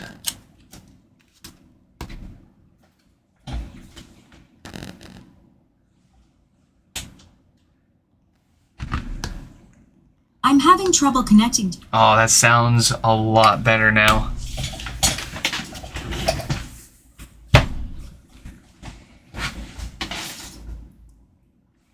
And Will Fernanda's other one be good?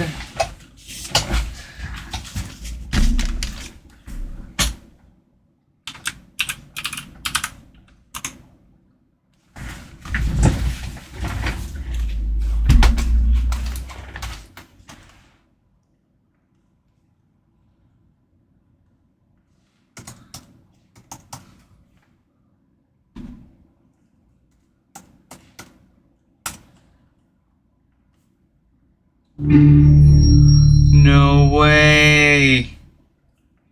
It works. That is something else. Let me tell you.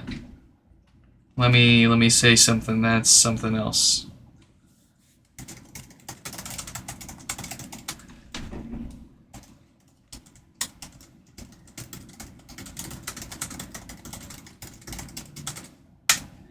All right.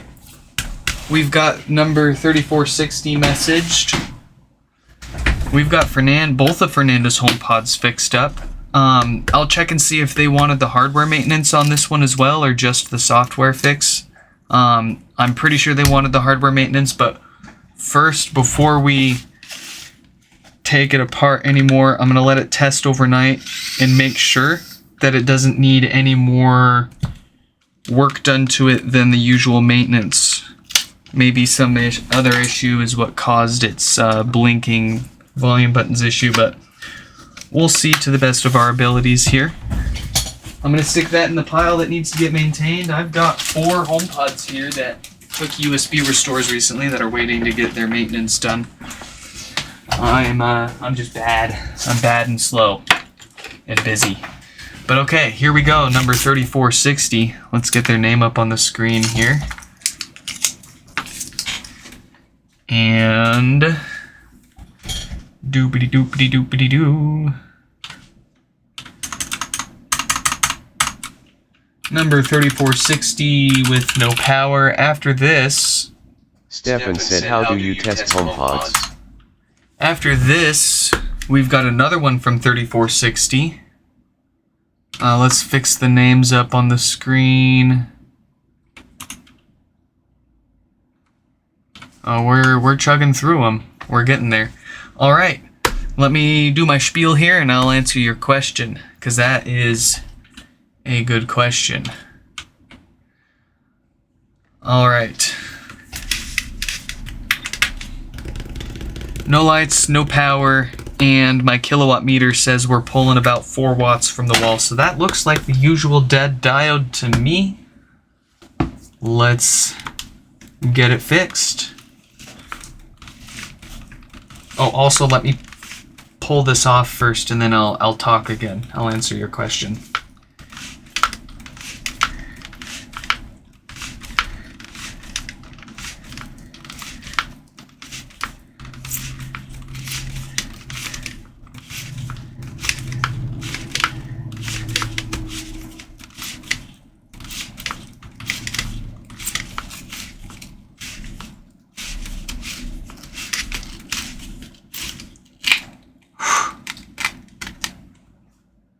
Alright, so Stefana asked, how do I test HomePods?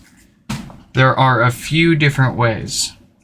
My preferred way to test them is, and it depends on what the customer, I hate calling them customers, but I guess that's what they are.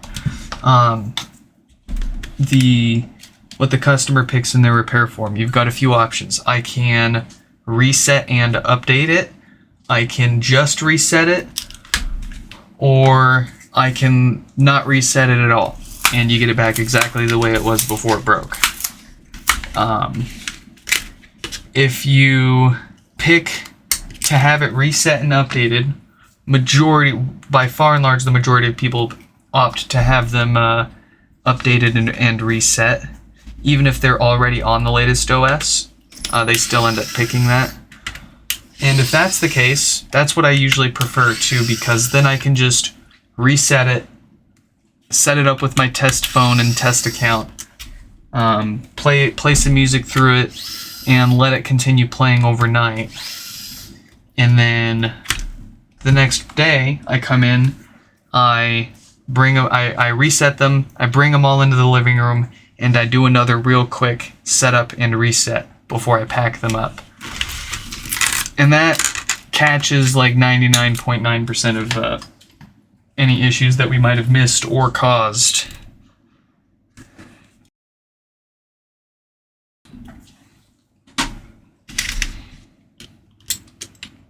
So that's what we can do for the ones with people that want them reset and updated. The ones where people want them reset but not updated, I can do the same thing. I can set them up on my test home that does not have automatic updates enabled, so that they don't update themselves overnight. Some people are particular and they really want to keep them on the same old version. I'm happy to oblige if it's possible. But it won't prohibit me typically from doing the same, playing music to it overnight, pulling it out in the morning, and resetting and setting it up again a few more times before packing it up. The difficult ones, the ones that are troublesome, are the ones where people do not want me to reset or update them at all. Those ones are tricky because obviously I can't set them up on my test home, add them to my own account or whatever without resetting it, and they don't want that. So my next best option is my USB adapter. If they do not have it configured as a default sound output for their Apple TV, then I can use my USB dock to play audio through them and make sure that they're good on that front. And it uses the logic and the amplification. It uses all of the parts in the HomePod to do the USB audio. It's AirPlay all the same, just over USB and not over Wi-Fi. So it functionally tests and catches all the same stuff that I would catch with my other testing methods. But then, of course, there's the extreme edge cases where they don't want it reset or updated, and they have it configured as a default sound output for their Apple TV, so that my USB audio trick won't work. And in those cases, it happens so infrequently enough that usually I'm okay to test them with a different logic board on it, just to make sure that the internals and the amp are good. And then I can connect my USB adapter and do everything but do my USB AirPlay trick. So I have ways. Some easier, some more difficult. I prefer the easy ways if I can, obviously.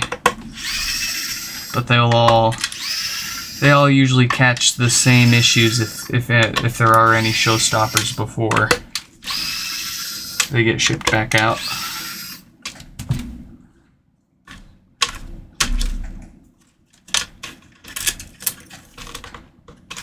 So I just have a room full of HomePods playing music at night. Basically, yeah. Daniel Z. You've said studying computer science undergrad right now. I'm considering going into IT, but I want to learn more hands-on hardware. It's stuck in there.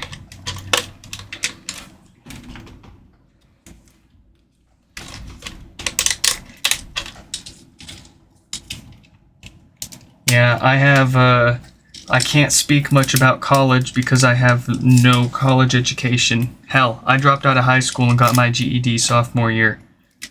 So, I aced that shit. But I still have never touched college. I would like to one day. But here and now, not yet.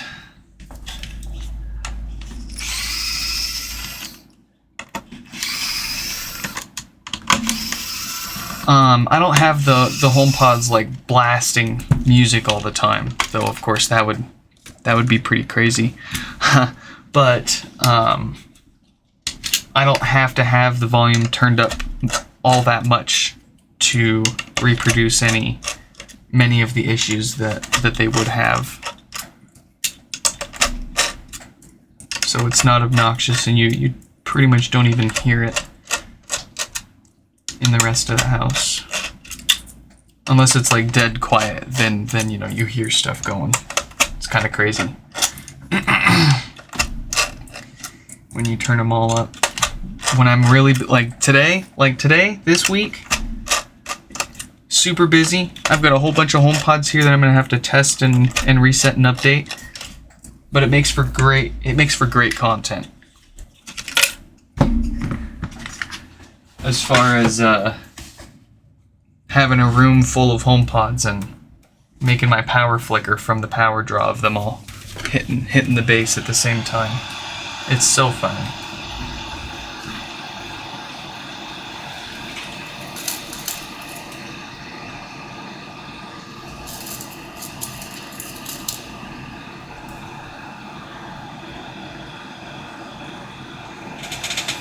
Daniel Z. Yug said, how would you recommend learning tech repair without having things to fix around you?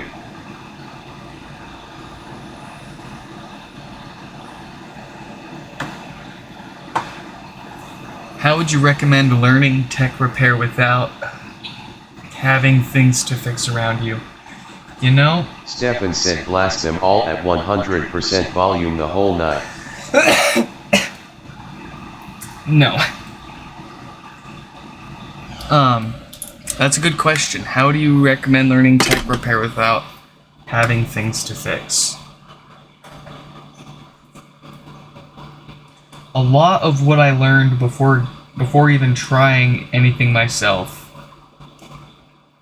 and quite often, anytime I go and I try something, I've already seen someone else doing it, usually on YouTube. I am chronically on YouTube. I'm addicted to YouTube. I would cease to exist without YouTube. It is an unhealthy relationship.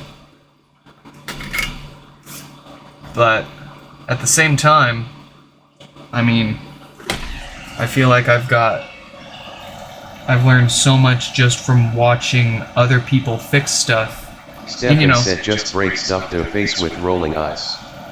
You know, there's plenty of garbage content out there and things you can watch without learning anything, but the right channels, the right videos, some of those guys out there have a whole lot of free knowledge to give you.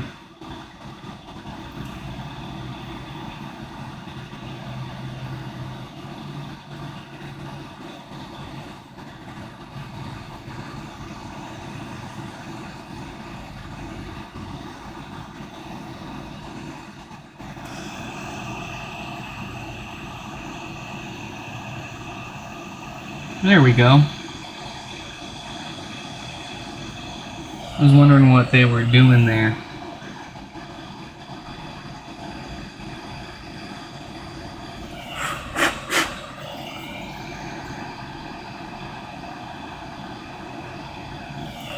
Dank pods. Yeah. I'm a big Dank pods fan. I'm quite dank myself. Daniel Z. Yug said, is tech repair a good side hustle? I mean, that is what you're doing, right? Is tech repair a good side hustle? That is what we're doing. You were spot on. No one's making millions. No one's driving Lambos doing tech repairs.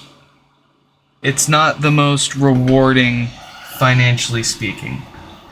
But if you can build up the reputation and the experience and the confidence to take things on and fix things and make people happy, then you can definitely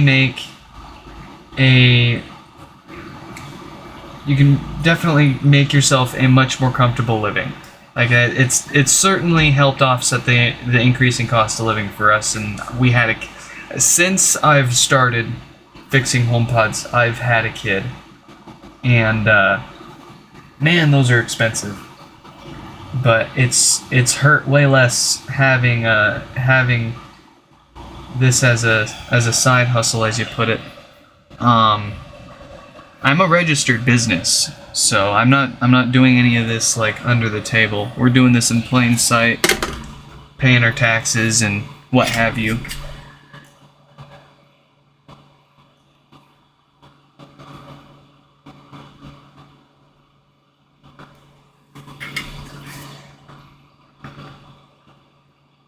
But it doesn't work out for everyone. You gotta be mindful of that. It takes takes time, effort, dedication, a lot of sacrifice, learning things. Me personally, I Stefan said, can I give you my number so you can call me when you do the live in the Discord, lol. Maybe, probably not, though. Probably not. Just because I don't want a 16-year-old's phone number. It's just weird. It's just weird, Stefan. But, I will let you know the day of. I don't think we're going to be doing any coloring today, but I'll try to let you know with as much notice as possible so that you can, and we'll probably do it at like 5 or 6 o'clock on another day here. You know, like an hour or two from right now on another day.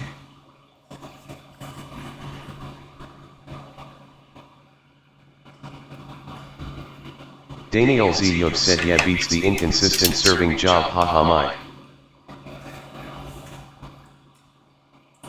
Stefan said, oh yeah, when you put it that way it sound bad. Where was I going? What was I saying? Oh yeah. I was talking about there are risks. You know, if you tried to do this full time. I mean, if it's a part-time thing, you're not relying on it. You have to be careful that you don't take too long on people's things, because some people are counting on you to turn it around relatively quickly, and so that they can get back to doing what they were doing with it. And it doesn't matter if it's a smart speaker or a little video camera or whatever it is, a little battery-powered red light therapy device.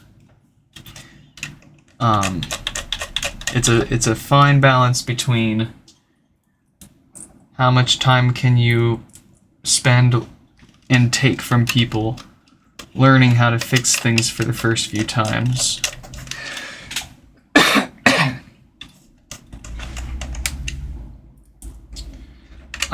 With the HomePods, at least, I wasn't ready to offer a full-blown repair service advertised to everyone until we felt good enough about the whole repair process that we had enough parts on hand to repair or replace anything that we might encounter, anything that we might accidentally break too. It makes me nervous taking a repair for anything on that I don't have myself, just because it's, it can be more difficult not having a good reference to compare against. But we nailed the HomePods down. What I ended up doing for HomePods was, Daniel Z said, so friends and family that understand would be better to start out with. Friends and family that understand would be better to start out with. That's not a bad path at all, by any means. And I do get friends and family on occasion that want or need things fixed, but most of my board repair and electronics repair experience didn't come from any friends or family. Most of it came from, I see Stefan typing, I'm gonna wait till he stops. Oh, he stopped. Most of my experience fixing these came from just going around the internet, finding people complaining about having broken ones, and offering them just a straight up free repair if all they did was pay for shipping both ways. And back then, we were looking for things to fix, so our time was a lot more, we had a lot more time, and nobody at the time knew about us. No one was reaching out to us to get stuff fixed. Nick's Fix wasn't a thing. It was just, can I fix these for other people and make a maybe like a little side business out of it. And I did that for a few dozen people. Gained some experience, got some good reputation, and once I felt ready, I launched the website, started charging people money for the repairs instead of just giving it away for free for the sake of experience and reputation.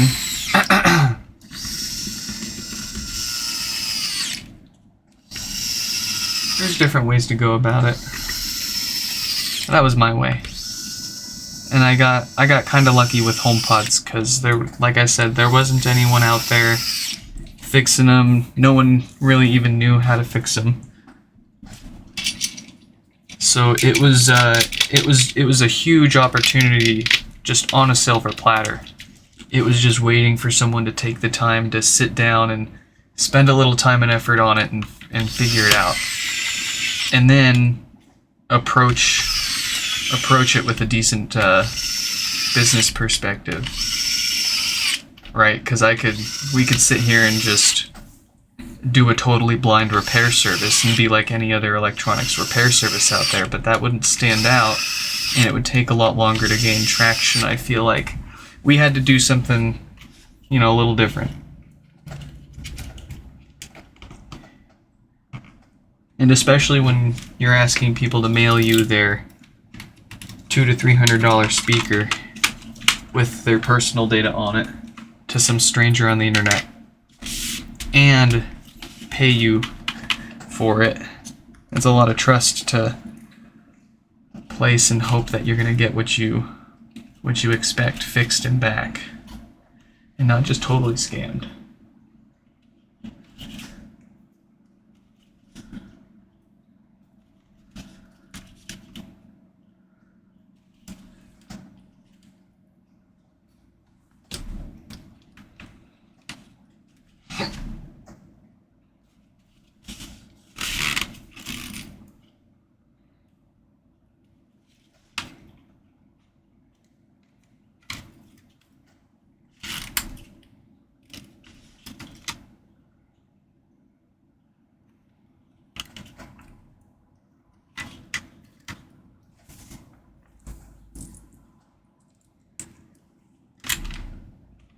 Daniel Z. You've said but you wouldn't say you're only informed about HomePods. I guess you mean it's a more consistent business if it's less variety of repairs.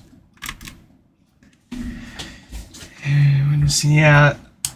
Let me think about that, because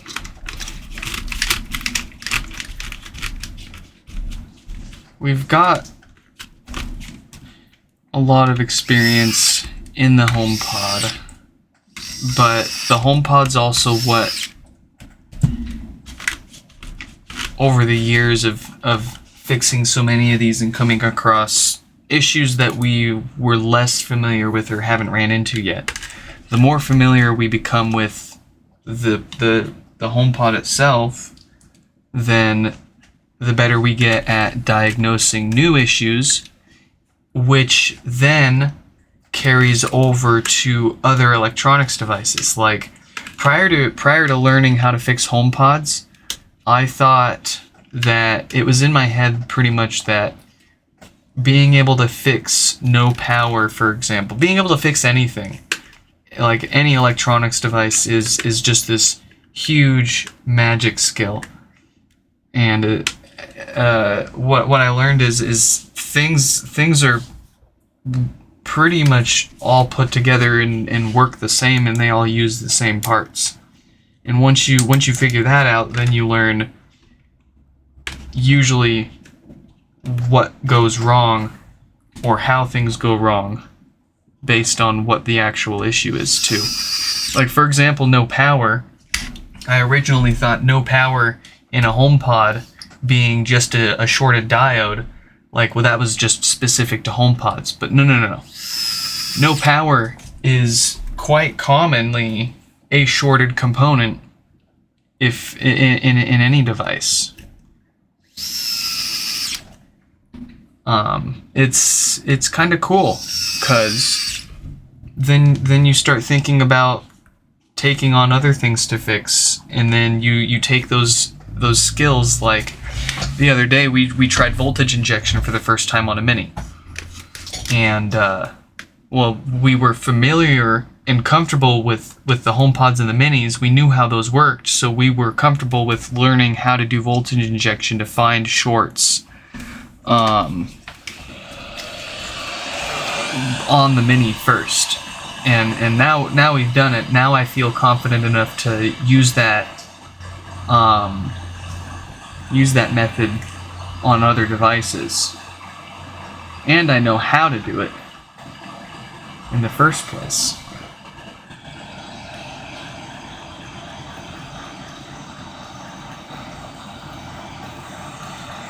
So, but it may be a to each their own thing, because you look at some of the other electronics repair channels like Northridge Repair or Northridge Fix.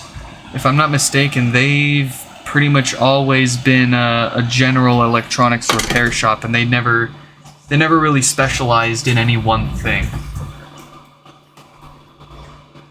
So they kind of had more of a fundamental electronics understanding down from the get-go. And my approach was more of a kind of a brute force / practical sort of approach. Not that anyone's better or worse, I think, but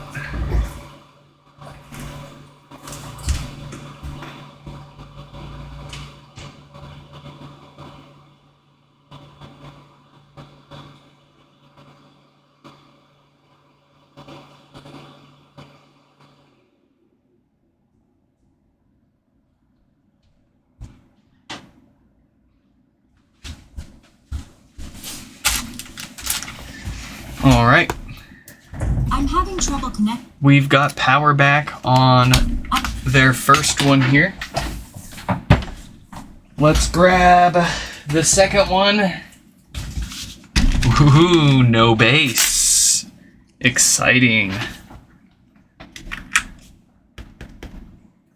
Here we go.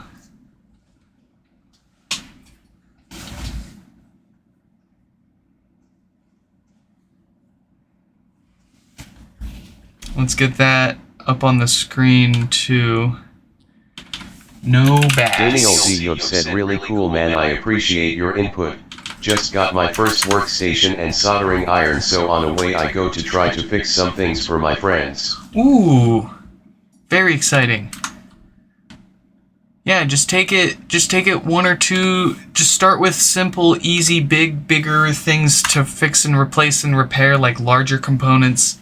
Just take it a step at a time, and once you get comfortable and confident with one level, then you take it a step further.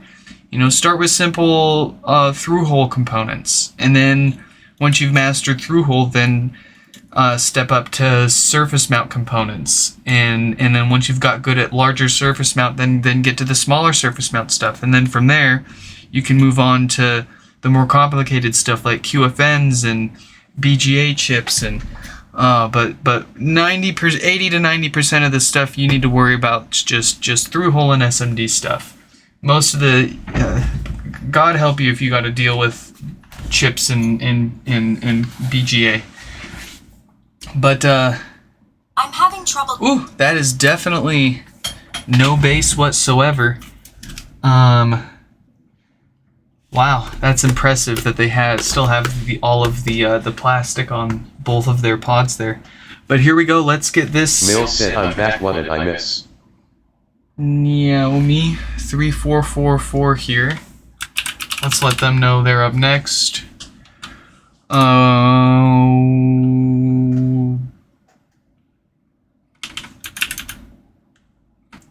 Here we are.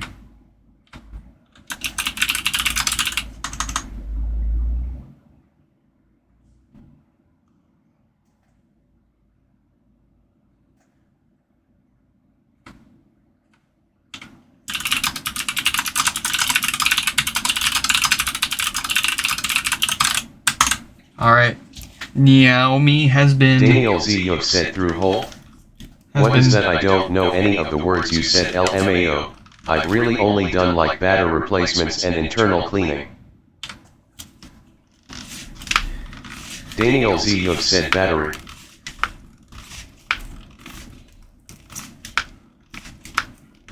Oh, yes. Through-hole... I'm talking about the different ways that components are mounted to an electron or to a PCB. So you've got through-hole components where they've got really long legs, like this capacitor here. It has holes in the PCB that let its legs go all the way through, and it's actually soldered through the other side of the board. That's through-hole. And then you got typical SMD components, which is a lot of this other stuff that you see on the board. The QFN chip, QFN and BGA chips, that's, you've got, like on our logic board here, you've got this like grid of solder. That's actually for,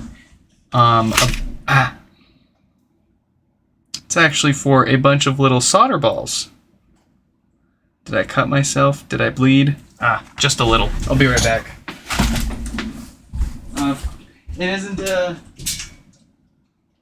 It isn't a repair without some sacrifice.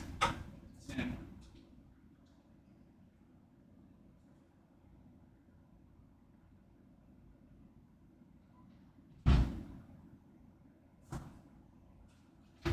Mills said Whopper Junior double triple Whopper flame grilled taste with perfect toppers. I rule this day. Who said what? I need to stop talking while I pull these off. This happens every time.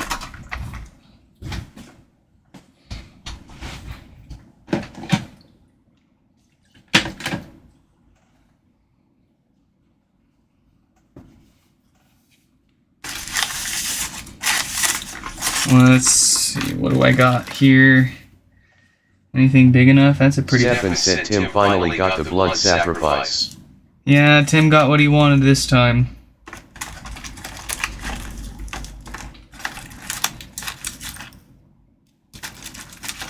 There's no big ones in here, they're all small.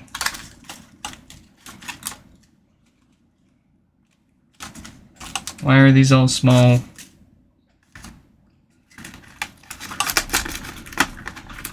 I got big hands, Mills said dye the mini red with your own blood.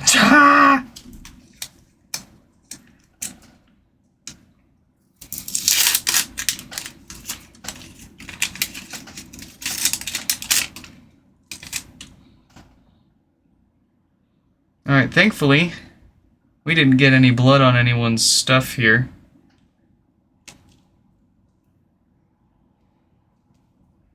Stefan said that's why she said.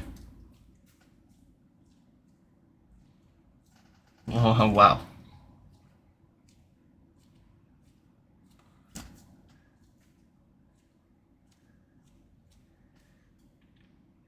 Nah, it's not your fault, Danny. If it wasn't you, it would be someone else. It'd be frickin' Stefan.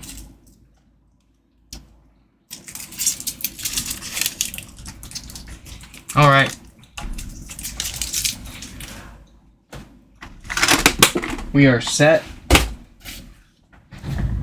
We are safe. Oh, where was I? Something about various type ways that components are mounted to your boards. I'm sure Google could do a better justice of explaining it than I could.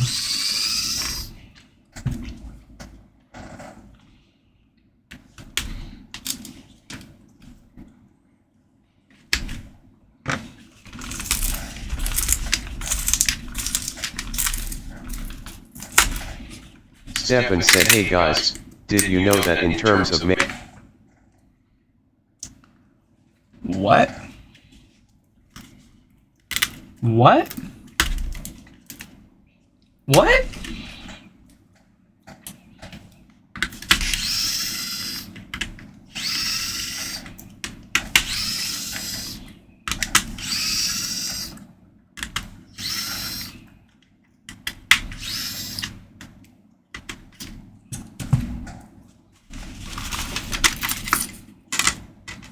Daniel Ziyuk said my first solder project was mock-in a USB adapter for my motorcycle when I ride across Florida. My motorcycle. Oh, that's good TTS. Stefan said I didn't say anything.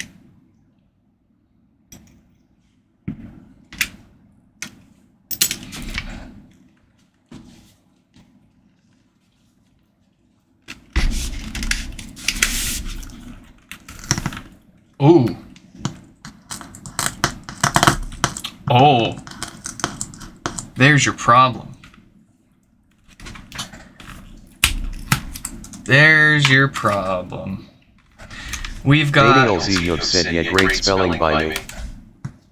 We've got some bad DC filters in here that have roasted that subwoofer.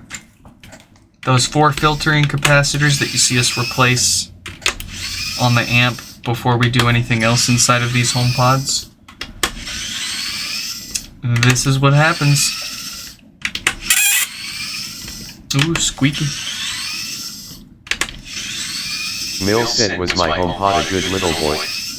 Your HomePod was a very good little HomePod. I actually had put it all the way back together before realizing, or before remembering, we didn't need to.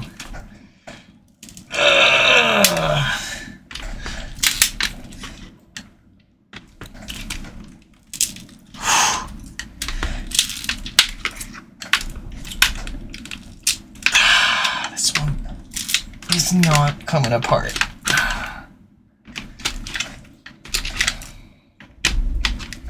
Oh, that's...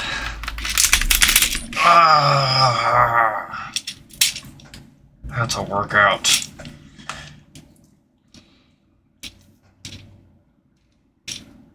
Why was that glue so aggressive this time? Something funny about that. I boozed it up, yep. I definitely...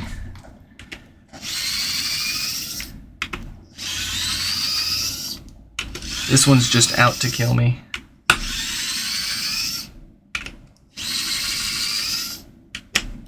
Oh. Yes, of course. Thanks for stopping by, Shuffle Hands.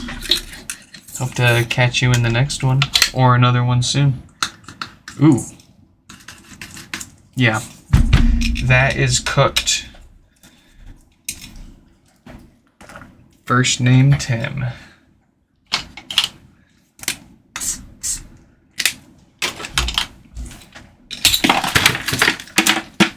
Oh. Catastrophe. Alright. I need me a woofer. Stefan said Tim requires another sacrifice. No.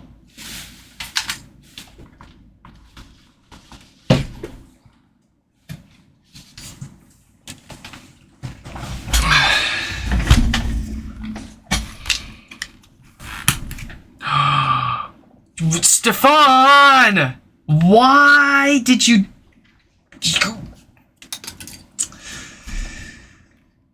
Stefan? You just had to... You had to say it. You had to say it. There it is. There's your sacrifice, Tim. You're the whole ribbon cable is all yours now. Are you happy? That like crumbled in my finger. That was really brittle. I wonder if it was already damaged. Daniel Ziyuk said it was nice meeting y'all, but Emma head off. Appreciate it again. Yes, of course. Thanks for dropping by and hope to catch you in another one. Now, Stefan, I think we need to have a talk. Because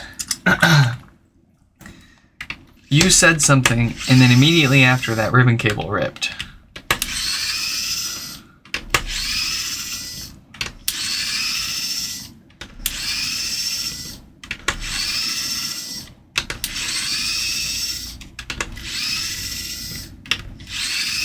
That isn't even enough for me to... Tim got why he needed. Yeah, that's... I can't even pull that off. We're just gonna have to... I mean, I guess it doesn't matter at this point. Mill said get good loser.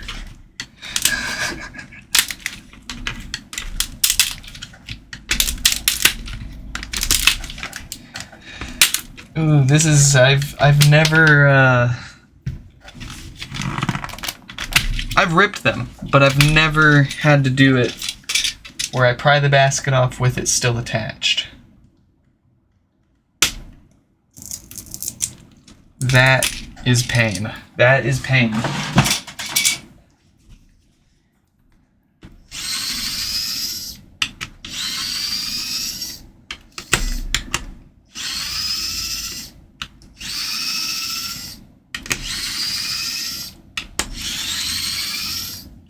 Watch, I pulled a dead woofer.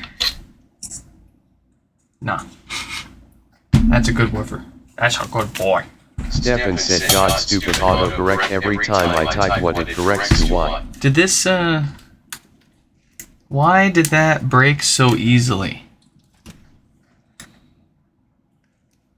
Mill said ribbon 1 out. Huh.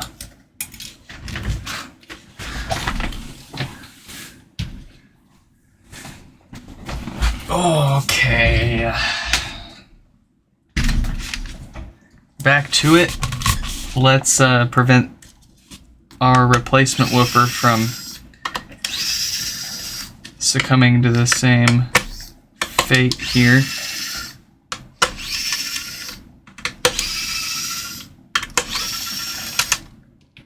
Oh no, my phone died. Hold on. Low battery. Stefan said Tim got you this time.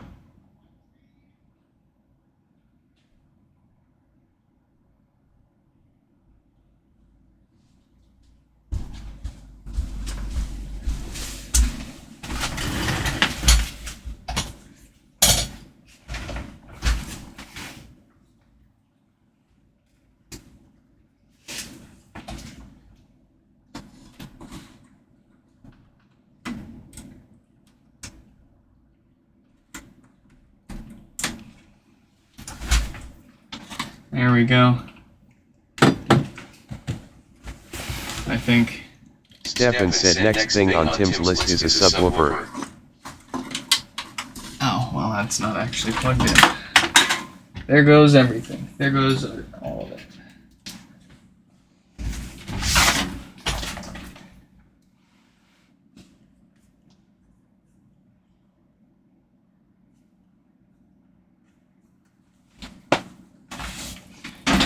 Okay. Mill said ha ha ha ha ha ha ha ha ha ha ha ha ha he ha ha ha ha ha ha ha ha ha ha ha ha ha ha ha ha he ha ha ha ha ha ha ha ha ha ha ha ha he ha ha ha ha ha ha ha ha ha ha. That's awful. That is this is awful. This HomePod is awful. This is a bad HomePod.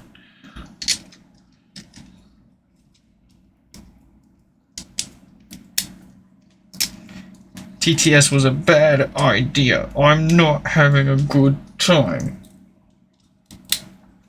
And you're all laughing at me about it. Oh, they actually glued they really glued this sucker together.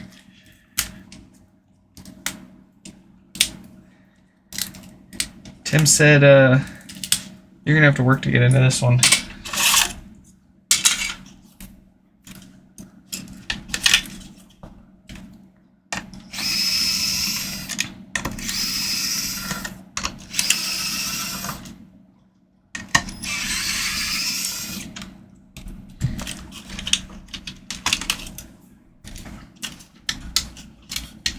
Don't you dare, Steven. Stefan. I'm gonna start calling you Steven.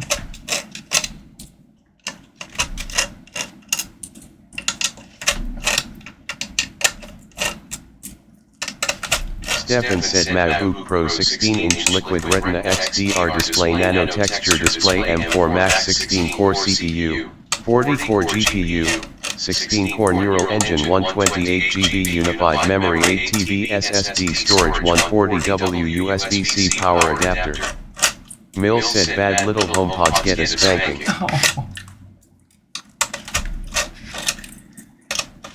Oh, you guys are weird. Weirdos. Ooh.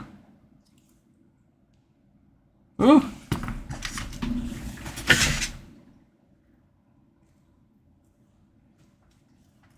All right. With a 42K dated Schottky diode, I believe this one is just going to need some new filters. Aside from that replacement subwoofer, but here we go.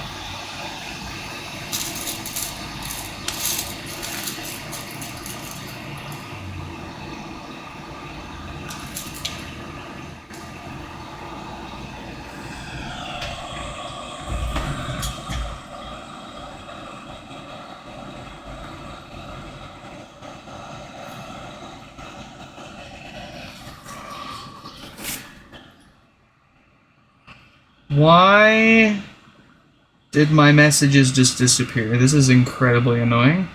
Stefan said according to all known laws of aviation, there is no way a bee should be able to fly.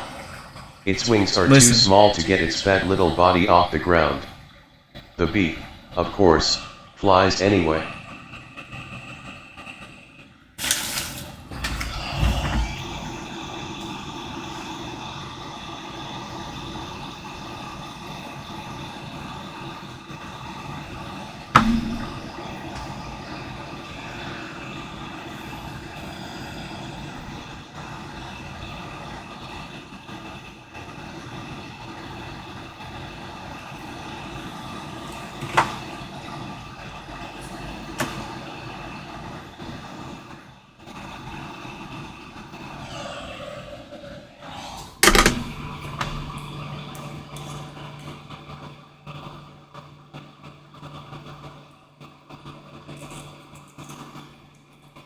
Stefan said, "No, why did it stop?"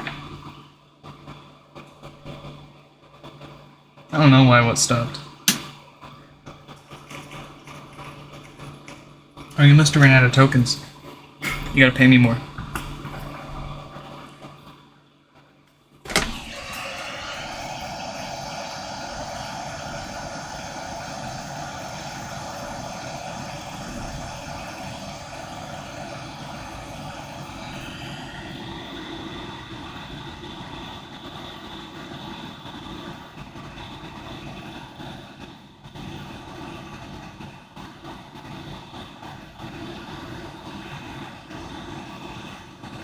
Stefan said can't wait for the next Tuesday. I bet.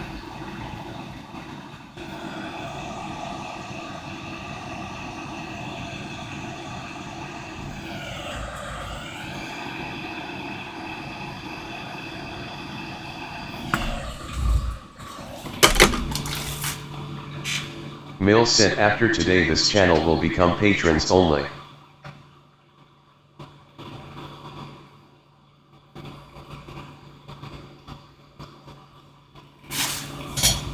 Stefan said, is a space gray pod a good enough method of payment?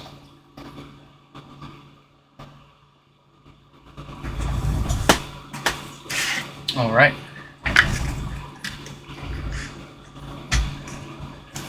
Mill said your mom is a good enough method of payment. Oh. Rude.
Mill said, do you ever get bored of this? Do I ever get bored of this? No.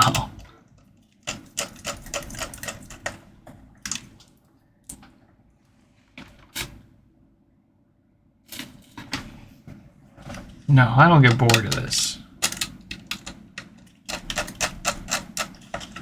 Kind of surprised by now I haven't gotten sick of it or anything. There's plenty of boring and annoying things about it, but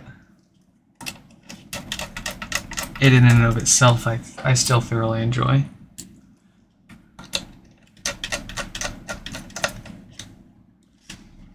It's kind of therapeutic in a way too.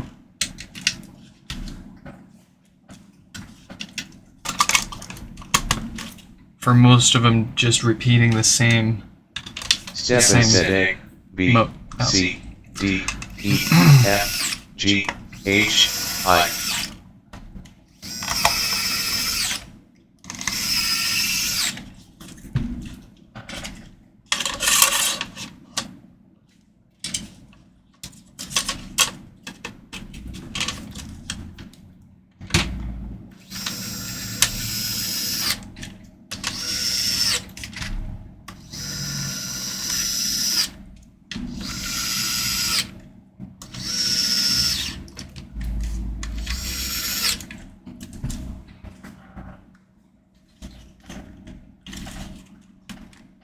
Yeah, we had our fun with spam, so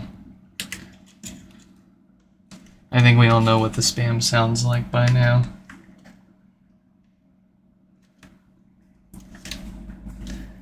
Don't think we could all say the same about knowing what spam tastes like now, huh? Y'all ever tried any of that maple spam? That's some weird. My wife likes it. I don't know. The closest I can get to spam is a bite or two of it if you fry it in a pan.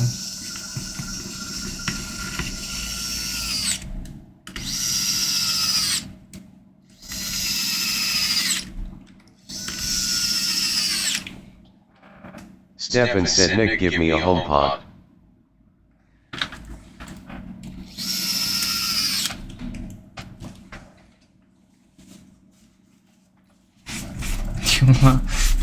I can give you a HomePod, you'll have to pay for it though. Mill said HomePod coloring stream when? HomePod coloring stream. Next, what day is it today? Tuesday? I told Stefan, aiming for before the end of this week. I was hoping, well, I can't do it tomorrow. It's gonna be too late of a day tomorrow. But Thursday or Friday, we'll do something in Discord.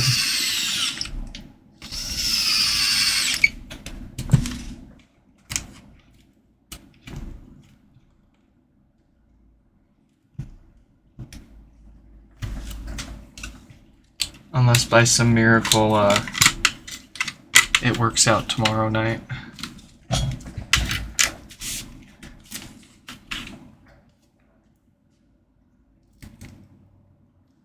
Stefan said, do you accept cat pay? I have a cat that stole my chicken nugget. No, I don't. We've got too many cats here now as it is. Oh, I feel bad for Ratman. We're gonna have to take Ratman back to the shelter, guys. Ratman messed up, unfortunately. Too many times.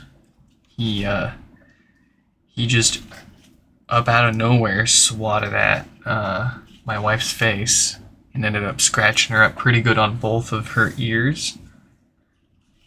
And then he went, like, just like a day later, he went, like, and swatted at her legs.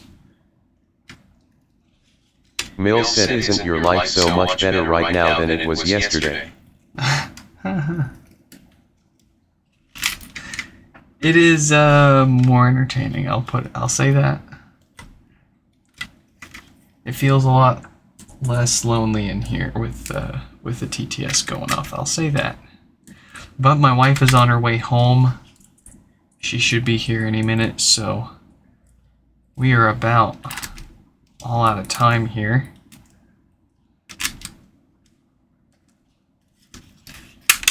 Unfortunately, we'll have to save Naomi's for another stream. I'll go ahead and let Naomi know now so that we don't disappoint them as soon as they join.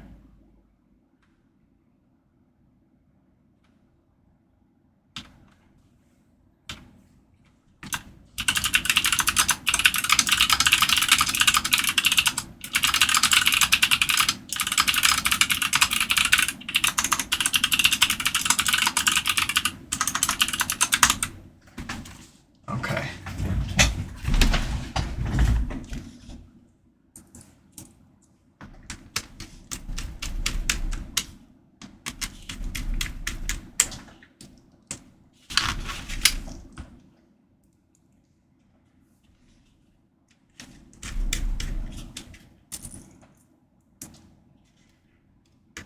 Mill said say lobby.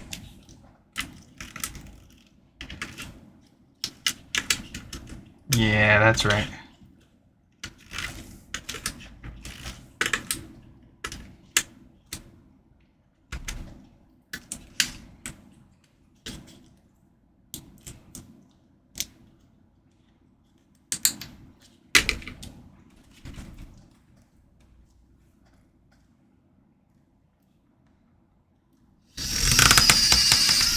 It might be time for a new bit on here.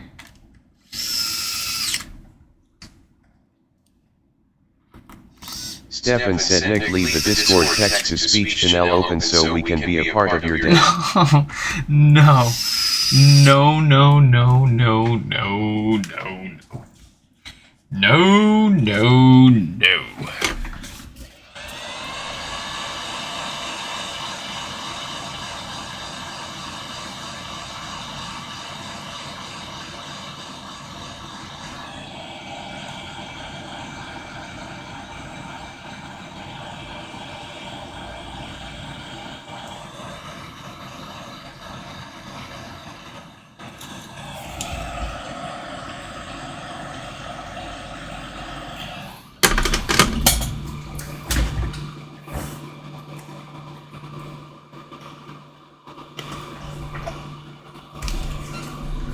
All right.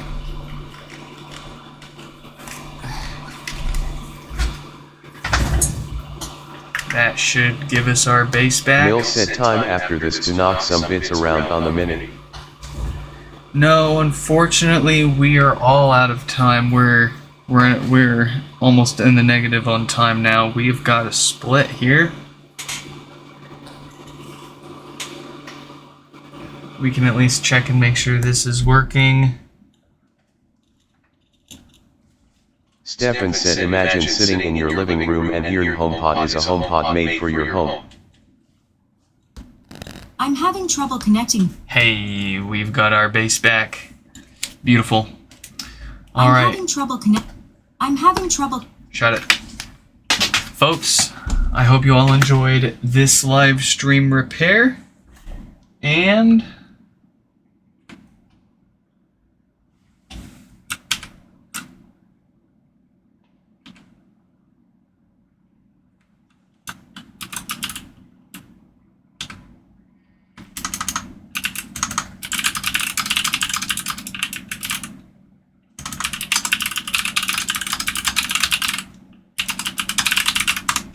Mill said bye dad. hope you all enjoyed this live stream repair, and I hope to catch you in the next one. Goodbye.